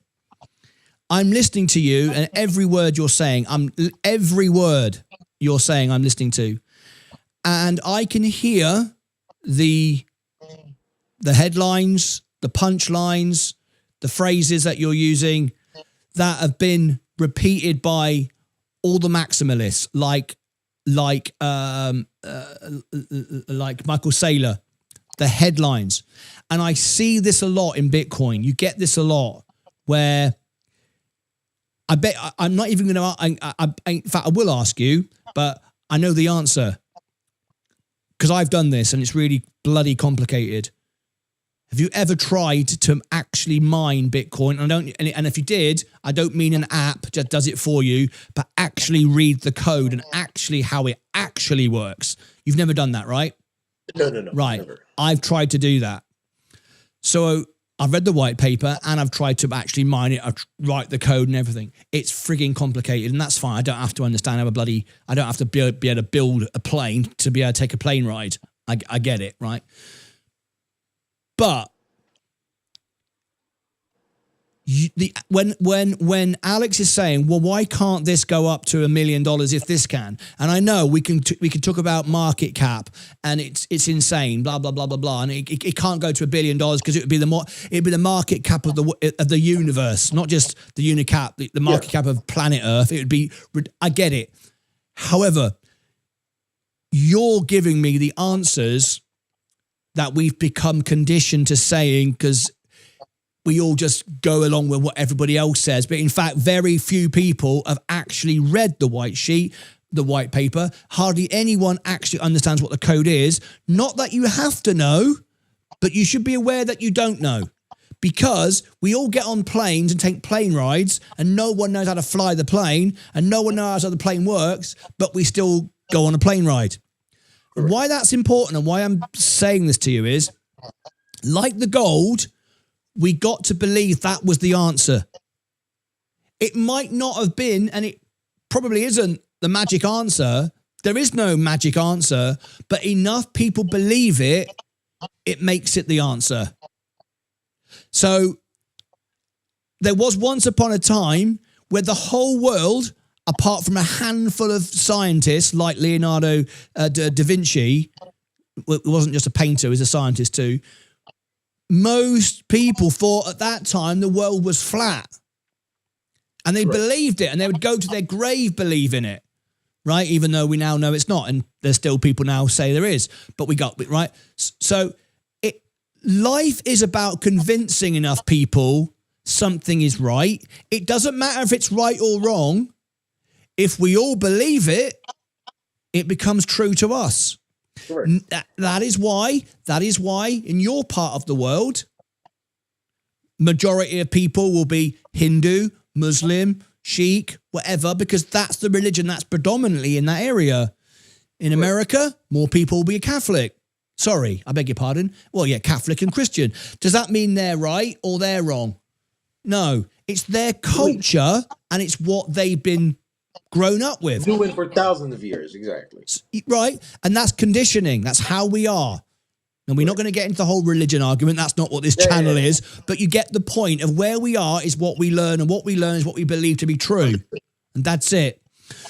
So Alex is asking a great question, and the fact is you don't have an answer. And I answered. Well, yeah, you answered. I've got another two if you allow me. You answered, but what you did was you gave the the sort of like answer we're all saying and we're all repeating, but no one, hang on, no one is actually giving you the bones of it, because most people haven't got a clue and they don't know. And I've got Sensei, is that Sensei calling in? Oh, Sensei's here as well. Fantastic. Sensei, can you just take off your ticker, please? Sensei's here to give his perspective. But this is a really, really, really important thing. The fact that you think you're giving an answer and you believe you are, but are you? Do you want me to repeat it again? Go on. From the beginning. Why Bitcoin will go up in value and it will be the main thing, but not XRP. I understand. Not money. Excuse We me, guys. understand. Money goes in place. XRP is limited. Oh, Sasha, sorry. Yeah, I got to go back to class. So thank you, Martin, for your time. Thank you. I'm going to be back here when I can, actually. So it was really enjoyable. Thank you for all your answers. Thank you, everyone, for listening to me, trying to get answer from Martin. And pleasure. Anytime. Get a bit more experience. I'll be back. See you guys. And thank you. Get Discord. It's really interesting. Thank you very much. That's what I was about to say. If you don't see Martin on the live, we are spending almost all day to always have amazing conversations. Sasha, thank you very much. I know you got to run. Thank you. Let me come back to Yassine. He's eager to give his response.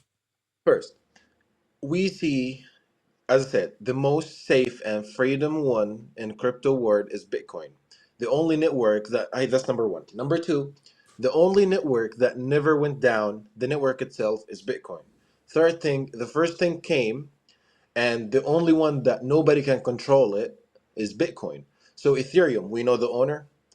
It's under management for some organizations and companies. Same with XRP under Ripple. Solana, meme coins now under organizations. So there is somebody control it. The main thing of crypto when it came, it was freedom. It wasn't XRP. It wasn't Solana. It wasn't Ethereum. It was the same idea of Bitcoin. That's fully freedom. Nobody control it. P2P. Say that sentence again, that paragraph again. You said the first, did you? What is it? Did you say Bitcoin was the? Did you say Bitcoin was the original and the first? Did you say that? Yeah.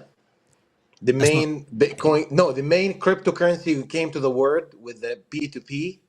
Came to the word, it was Bitcoin. Nothing before it came as a main crypto word that went famous. Okay, just to clarify, there was crypto before that. Yeah, there were, but nothing came to the market as now. Charts and stuff like this. Only Bitcoin came in the beginning. I just want to be clear that crypto. I just want people to know that cryptology, the technology, has been around many years. Just because we hadn't heard about it before then. Hospitals use it, banks use it. I know the blockchain. A lot of examples on the blockchain. All right. But I'm saying the first thing came. Succeeds, went to the market, people start buying it, was Bitcoin before Ethereum, before XRP. So it's the safest thing. The network that proved to me that it never went down. It's a $2 trillion asset. A lot of hackers around would like to take some money of it. All right. But nobody could.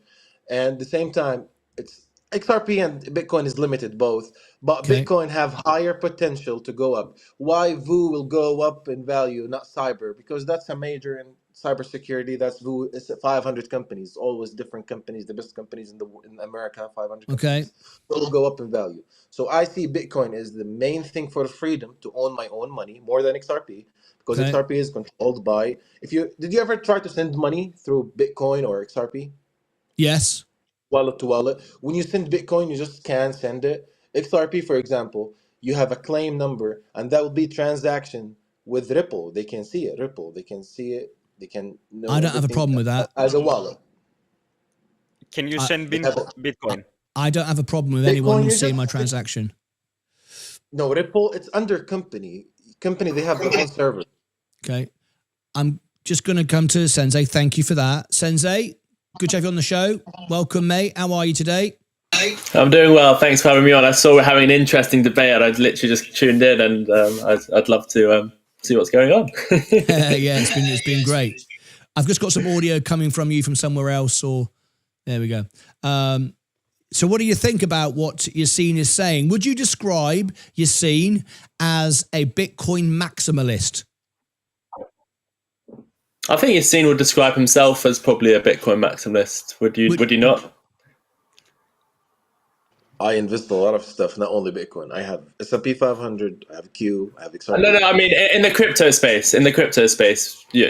I'm in Ethereum, Solana, XRP, and Bitcoin. Mainly, my big chunk on Bitcoin. Let's say I have $1,000. I have 500 of it in Bitcoin. Okay, so 50% of your crypto portfolio Crypto wallet. is I have real estate. I have stocks. Okay. Individual stocks. I Yeah. have ETF. So 50% of your crypto is Bitcoin. What is your crypto percentage with all your investments? So across your entire portfolio, 5%, 1%, 50%? No, it's about 13% now. 13.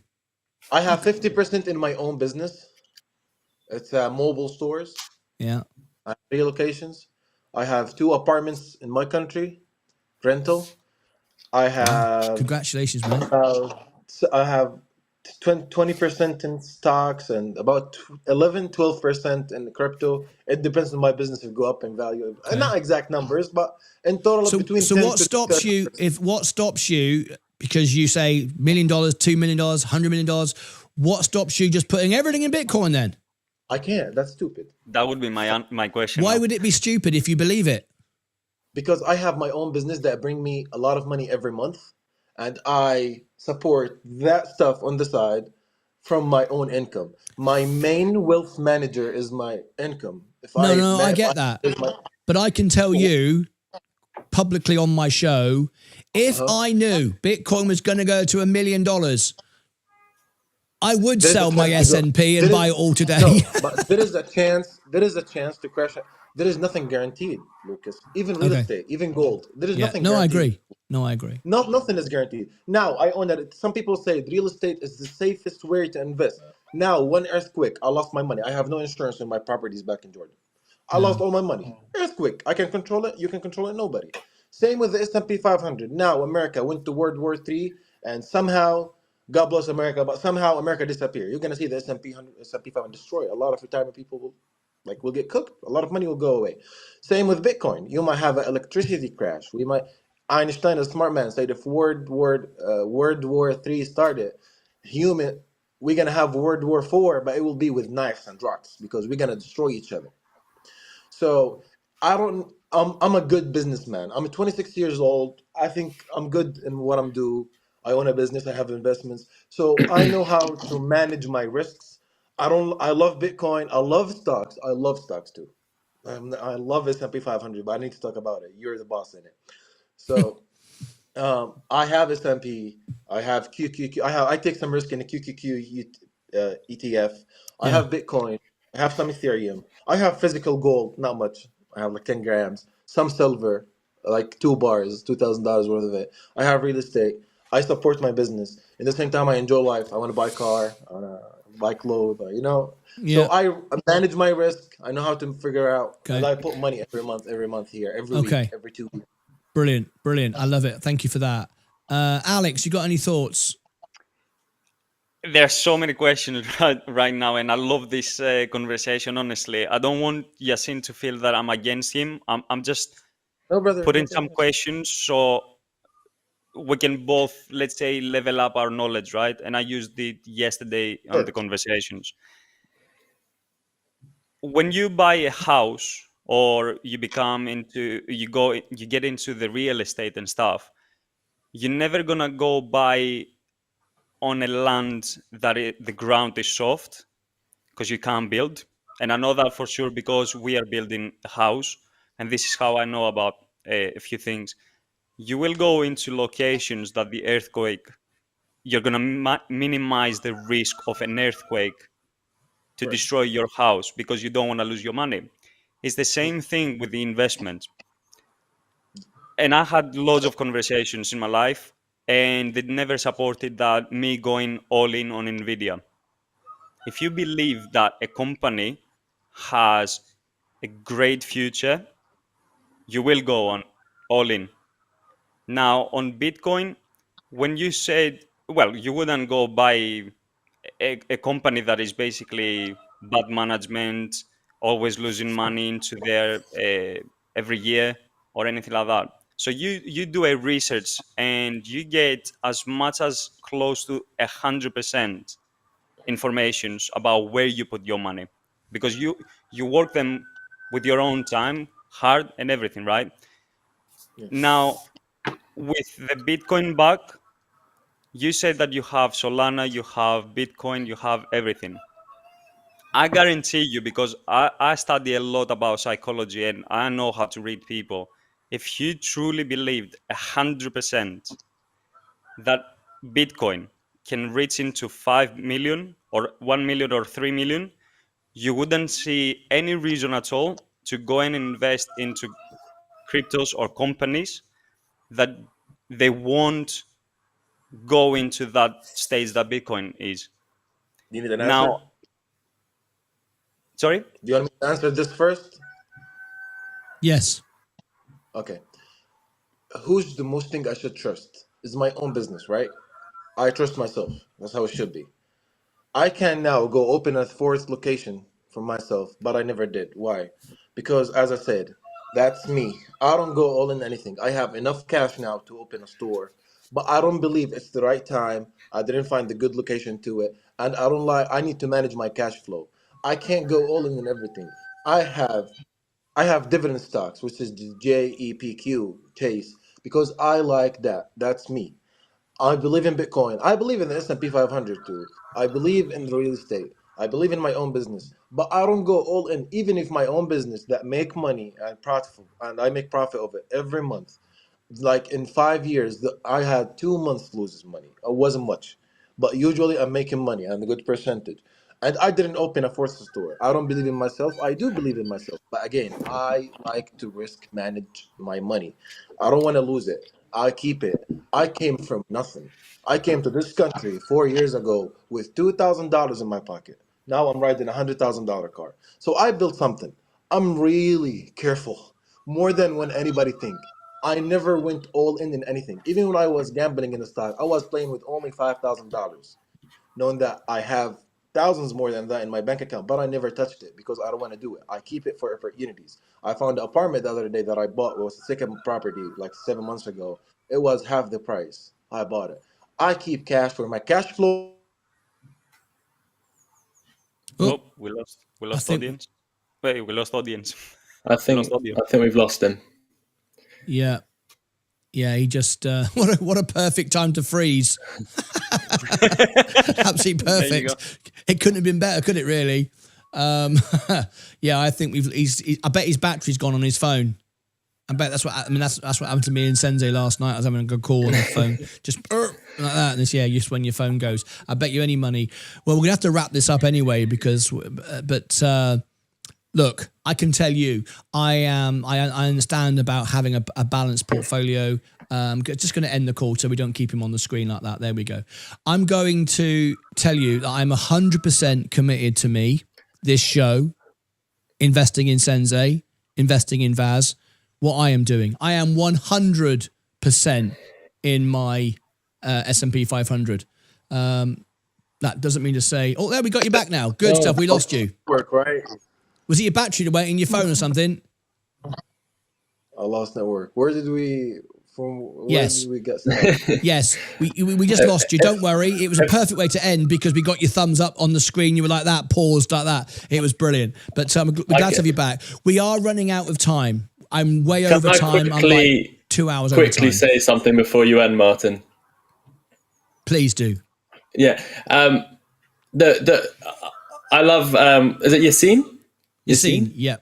Yassine, yeah. I love a lot of things Yassine saying. It resonates with, I think, most of us, as you were just describing there, Martyn, investing in ourselves, investing in our business, diversifying our risk and everything. I agree with, I'd probably say 80% of what Yassine has been saying today. There is certain things I personally disagree with, and I'm not going to come out and pretend I'm the most knowledgeable person on crypto and the ins and outs of everything, how everything works. But there's certain things that I've heard, and the reason I thought you were a Bitcoin maximalist, or you might be, or under a different term, is it's the same talking points I've seen a lot of why everyone hated XRP and said XRP is not decentralized and the problems of XRP and why Bitcoin's superior. Now, there was a few things that were said, and I'll just quickly run through them. One was the Lightning Network and how Bitcoin's, everyone in El Salvador is happily using the Lightning Network. If you actually look at the transaction volumes in El Salvador, it's still US dollars, and the Lightning Network has had many issues. There's not been significant transaction volume on the Lightning Network. It's been people have described it as a failed system that's been trying to work for the last 3 years and hasn't actually proven itself yet. Look at the numbers, the volume, nothing. Another thing is that the energy use of Bitcoin is some people will say it's how great it is. This is how decentralized it is, but it's also an issue that the amount of the cost, the environmental implications, the fact that a lot of energy has to be used, that is a flaw of Bitcoin, in my opinion, and that's why they came back and something like XRP has fixed that issue. Very energy efficient. Just because no more Bitcoin can be made, I mean, we've got the same situation with XRP. No one's going to vote to decide to bring more XRP, or there's not going to be any more XRP created. 2% of all addresses hold 95% of Bitcoin. That is a risk. That doesn't mean Satoshi, you say it's a group, you don't know who it is. No one knows who it is. That's a risk for Bitcoin. I mean, no one likes to just say, well, he can come out and sell it all, and it's been something he's created for a day like this, and he comes and sells out. Great, cool. The market crashes, companies go liquidated, and then yes, Bitcoin can come back, and then that risk is removed. But it's not like it's Bitcoin's has no flaws of itself. It's had flaws. It's also, you've said XRP's had issues with its network. The issues with XRP's network have never been a problem with the network. It's had some downtime, which the network itself has never been hacked. You brought up hacking, for example, and how safe Bitcoin is. It's never been hacked. Well, XRP has never been hacked either. Instead, Bitcoin actually had a bug in 2010 that someone minted 104 billion Bitcoin, and they had to roll back the chain so that didn't to stop that. Otherwise, that would have been a massive issue. In 2013, Bitcoin had to the blockchain had to fork, and centralized exchanges had to suspend Bitcoin withdrawals. Until the developers had to come back and fix the issues. We've seen multiple times when Bitcoin's network has been congested, in times of when the market goes into hype cycle or meme coins or whatever. We've seen fees hit $50, $100, $150 before. The Lightning Network that's been built on Bitcoin has had plenty of downtime, and the other thing I want to say, so with the XRP having some downtime, it was a brief stall. No funds were lost. No rollback. They didn't have to split the chain or fork the chain. Nothing like that. It was a small issue, and it was over. It was a network downtime. Bitcoin's cost very high, XRP efficient, 3 to 5 seconds. I understand all the benefits of Bitcoin, but unfortunately, Bitcoin was created as a peer-to-peer payment system. It's not a peer-to-peer network solution. The Lightning failure, Lightning Network has been considered a failure by many. Look at the transaction volume, nothing. So I like Bitcoin. I think it should stay in its place as digital gold. So I agree with you on that front. I think it's very safe. I think it's fairly decentralized, but it doesn't come without its risk. I think it's very decentralized, actually. But to be in the mind frame that the first cryptocurrency that came out is going to be the best, and it's always going to be the best performing, and there's no competition, and that's what crypto is all about, I think is a flaw. I think it's a narrow way of thinking. I think you have a new technology, such an exciting space, and going the first one that's ever been built, or the first one that's had the most attraction, is the one that everyone needs to invest in. I think Bitcoin is probably the safest cryptocurrency out there. I think other cryptocurrencies are, we need to be open-minded. I think we need to look at the technology. I think we need to look forward to what people are building. I think everyone needs to stop having such broad and narrow opinions and collaborate, just like Brad Garlinghouse the other day donated an item of art to the Bitcoin Museum, putting an arm out to the Bitcoin maximalists and saying, let's work together. Let's bring cryptocurrency to the forefront of innovation. It's such an exciting technology, and let's keep building together. Let's not try and divide ourselves by saying this one's better than this one's better than this. Something's great for something. Bitcoin's great as a digital gold. I agree with that.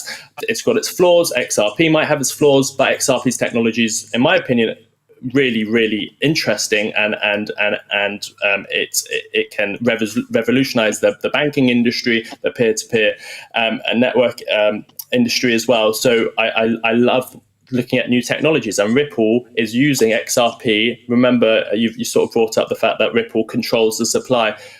Well, they didn't make XRP, it got gifted to them, and they're doing the right thing by gradually introducing that supply. It's just like you got gifted a bunch of Bitcoin, it's still circulating supply, you've just decided to put it in an escrow and release it slowly. It's still part of the supply. So they're doing the right thing by releasing it little by little. They're not just going to dump on all XRP holders. They got gifted it. What's the best thing to do? Not dump it all at once, hold it and release it as it comes. So lots of other companies are using XRP. It's not just limited to Ripple. So I think we just need to broaden our, not have a narrow vision on just one particular currency, and all work together and identify the flaws and the technologies out there. And this space is so interesting. It's not worth just honing down on one specific thing and saying that is the best thing ever created, and that's the only thing that I'll ever want to own, and that's the only reason I'm buying other cryptocurrencies is to buy or Bitcoin. Do what's best for you, but don't go out and in my opinion, and just completely say every other cryptocurrency is rubbish and there's no use for it, and Bitcoin's the best and Bitcoin has no problems. And sorry, I didn't say that. I said I have XRP, I have Ethereum. No, I know you said, but you said Bitcoin. Like you were saying that XRP has problems. XRP, they hold a lot of XRP. XRP has had hacks. Bitcoin has never had issues. Bitcoin's the best. Bitcoin has no problems at all, and it's not had downtime. And it has not. You didn't mention the forks. However, you mentioned a lot of issues with XRP and other currencies. I think everyone needs to work together, and it seems like Bitcoin is the one thing that you want a lot of, and the thing that you're saying to everyone is, why own anything else really when Bitcoin is there to is the solution to all problems. So that's my thoughts on a lot of points, and there we go. Yassine? It's the solution to inflation, not to all problems. Bitcoin is very slow network. Yeah, I know. It's not the best in payment method. It was made to be payments, but we changed it. But I started the conversation with Martyn. I don't know if you watched it. Just no, unfortunately not. Show people how money transfer from generation to generation, from nothing to gold to paper to checks to now we have digital money. So I started my point with that to prove that we might, and I'm not saying 100%, we might see a day that crypto is the money of the world. I'm not saying Bitcoin, I said crypto. We're going to find a way to, I don't know how we're going to have it at the time. I'm not from the future, but I believe it might happen. There is a good chance it might happen. Maybe not. Maybe I don't catch it. Maybe my kids. I don't know. I like to be in it. I think Bitcoin is the safest thing for me, even though I have Solana, XRP, I have Dogecoin 300 only, and Ethereum. So I have. But you said you're buying them only because that they're going to go up in price, because you're sort of suggesting that everyone's just, the sentiment's there, people are dumb enough, they buy it, and then it's going to go up in price, and you're going to, Like, I know XRP, I'm not going to say 100%. There is nothing 100% in this world. Even me, a real human now with you on camera, is not 100%. Maybe I'm an AI. You don't know, right? There's nothing 100%. So if my XRP see at $10, if I have $1,000 in it at $2, I'll have 5,000. That's a great investment. We're talking about crazy investment. That's 500% if it goes to $10. There's people saying 20 is possible. Do I know? Am I professional in charts? And no, I don't know how to do that. I know how to buy things that I really love, I really believe in, which is Ethereum, one of them. I'm not going to sell my Ethereum, for example. I'm not going to sell my Bitcoin anytime soon. For sure, one day I'll sell everything and cash it out. Same with the S&P 500. Same with my ETF QQQ. I own Cyber too, CIBR, as if you're familiar with it. It's the cybersecurity ETF. I have Rocket Lab. So I own some stuff, but I like to split my money. I'm really interested. I love the idea of Bitcoin more than XRP, more than Ethereum, but it doesn't mean I'll go all in. As I said to, what's your name, that guy? I forgot. Not Sensei. Alex. I just have a comment on So that. I own my own business, and I never went all in it because I like to be careful more than what you think. I'm really careful with my money. May I just say one thing? Go on. I shared yesterday my technical analysis with Sensei because he was jumping with the live with Yestin. And I mentioned that if NVIDIA goes below 137 and it touches a little bit the support level on 135.57, I just got another reposition and I'm back on NVIDIA. So thank you both Thanks, Alex. for everything that you have taught me. And thank you to NVIDIA. Guys, thanks, Alex. I'm going to give my final thoughts. That was a very, very interesting debate. Thank you, Sensei. Thank you, Alex. And thank you, Yassine, for calling in. It's always amazing getting everybody on together. I'm going to give my final thoughts and give you a final link. Thank you very much, guys. Appreciate you. There you go. What about that for a debate today?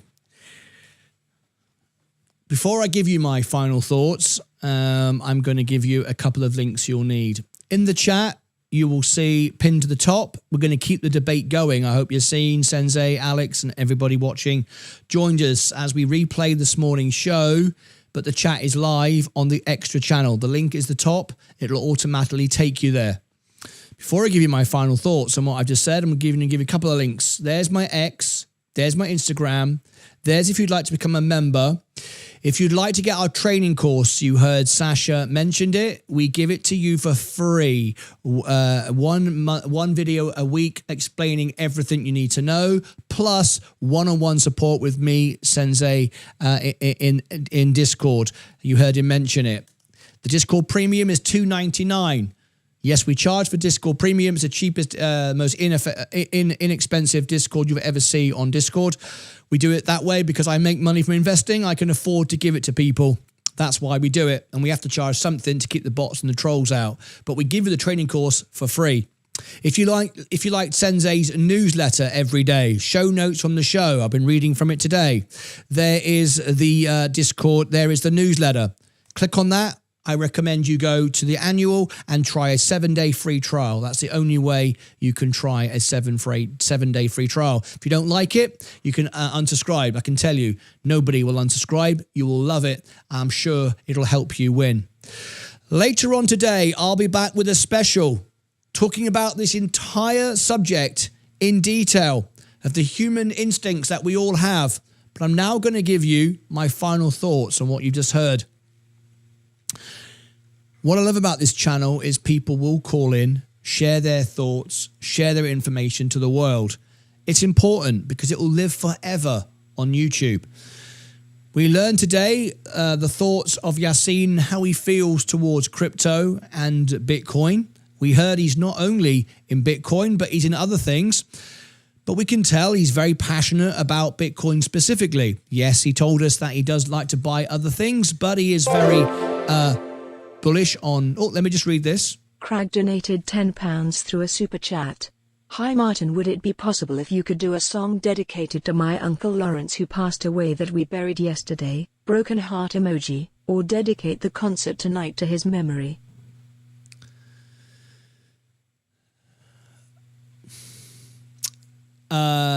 Yes, I can.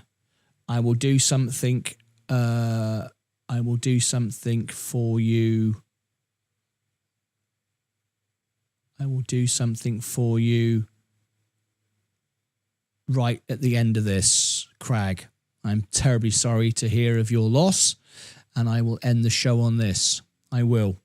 So as this show comes to an end, it will take you directly to the extra channel where you can continue the conversation. I'm going to give you my final thoughts. I've given you all the links. And I will then do a tribute for you, for your uncle. Before I do, I want to say I'm so proud of my team, and today particularly Sensei, for calling in and giving us the information that we so much enjoy and need and love and respect from him.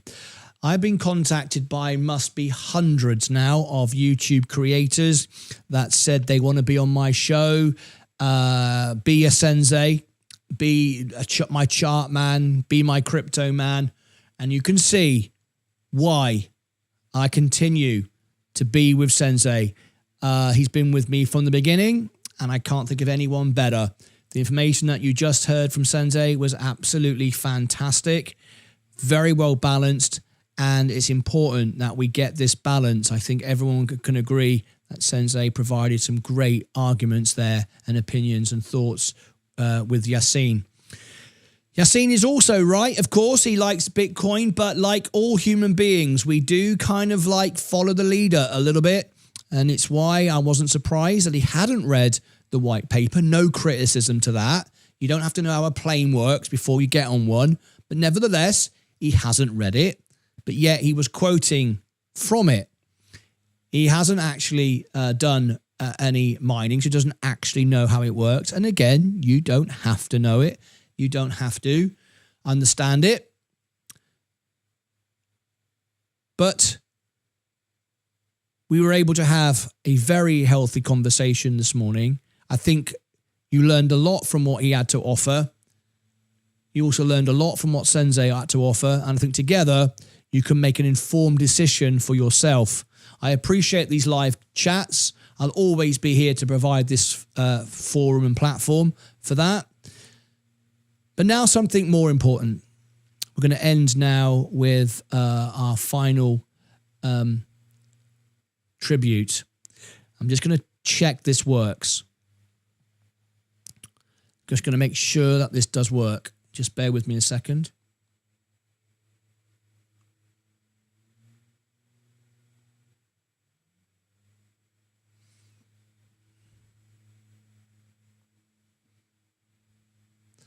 Okay. Preview. I wasn't obviously expecting this. Just want to make sure we are on the right place, that this will actually work.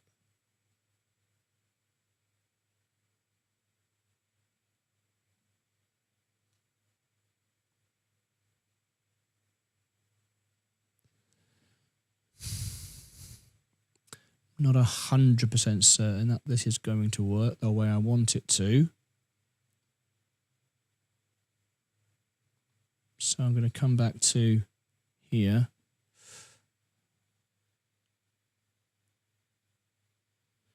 I cannot be certain.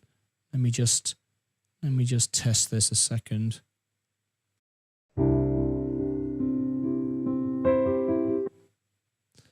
Right. I hope this works. I'm trying to test something. It's a bit difficult.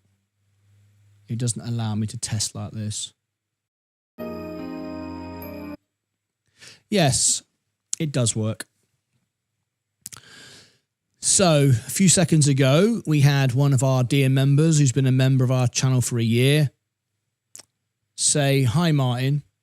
Would you please do something?" There we go. "Would you please, if possible, could you do a song dedicated to my Uncle Lawrence, who passed away that we buried yesterday, or dedicate the concert tonight to his memory?" He gave me a super chat. It's very much appreciated, but it's the message that's most important. So we're going to end up with this. Craig, this is for your Uncle Lawrence. We all send our love to you, of course, in our channel. We are nothing more than a family here on this show. It's the most important thing. So, Craig, this is for you, Uncle Lawrence. At the end of this, it will take you to the extra channel where you may wish to continue the debate on what we've been talking about today. So this is for you, Craig, and most importantly, your family and Uncle Lawrence. I will see you back later. Craig has become a member. Can you do simply the best, Marty, please? I don't have that. I can do that tonight in the show. I can do that in the concert, but this is for you, for your Uncle Lawrence. Until next time, everybody, take care of yourselves and each other.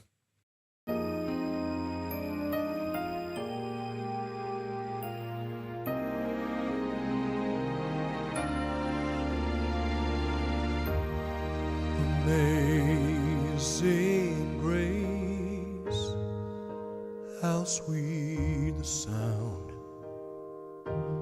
that saved a wretch like me. I once was lost, but now I'm found. Was blind, but now I see.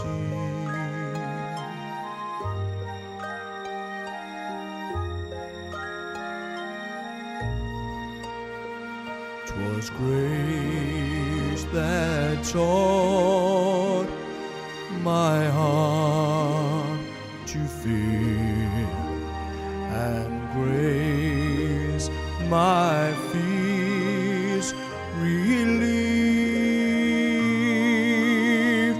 How precious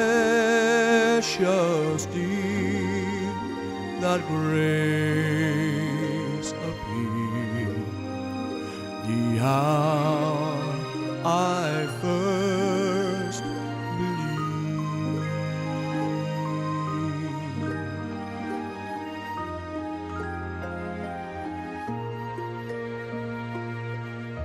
Amazing grace, how sweet the sound that saved a wretch like me. I once was lost,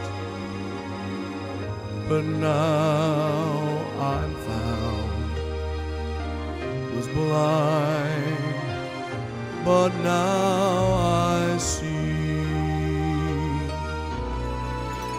'Twas grace that taught my heart to fear, and grace my fears relieved.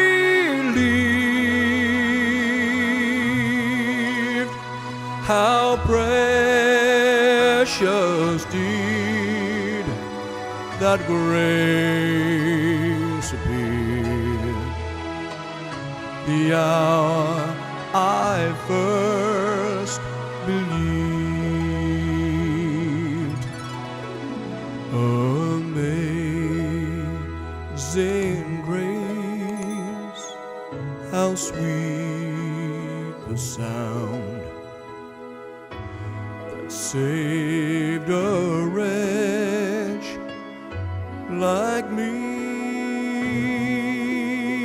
I once was lost, but now I'm found. Was blind, but now I see.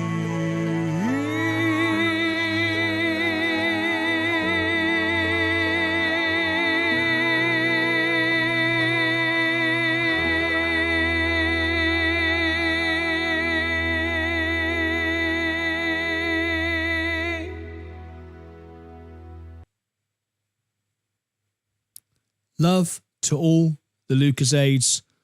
Love to the family of Crag and Uncle Lawrence. Until next time, take care of yourselves and each other.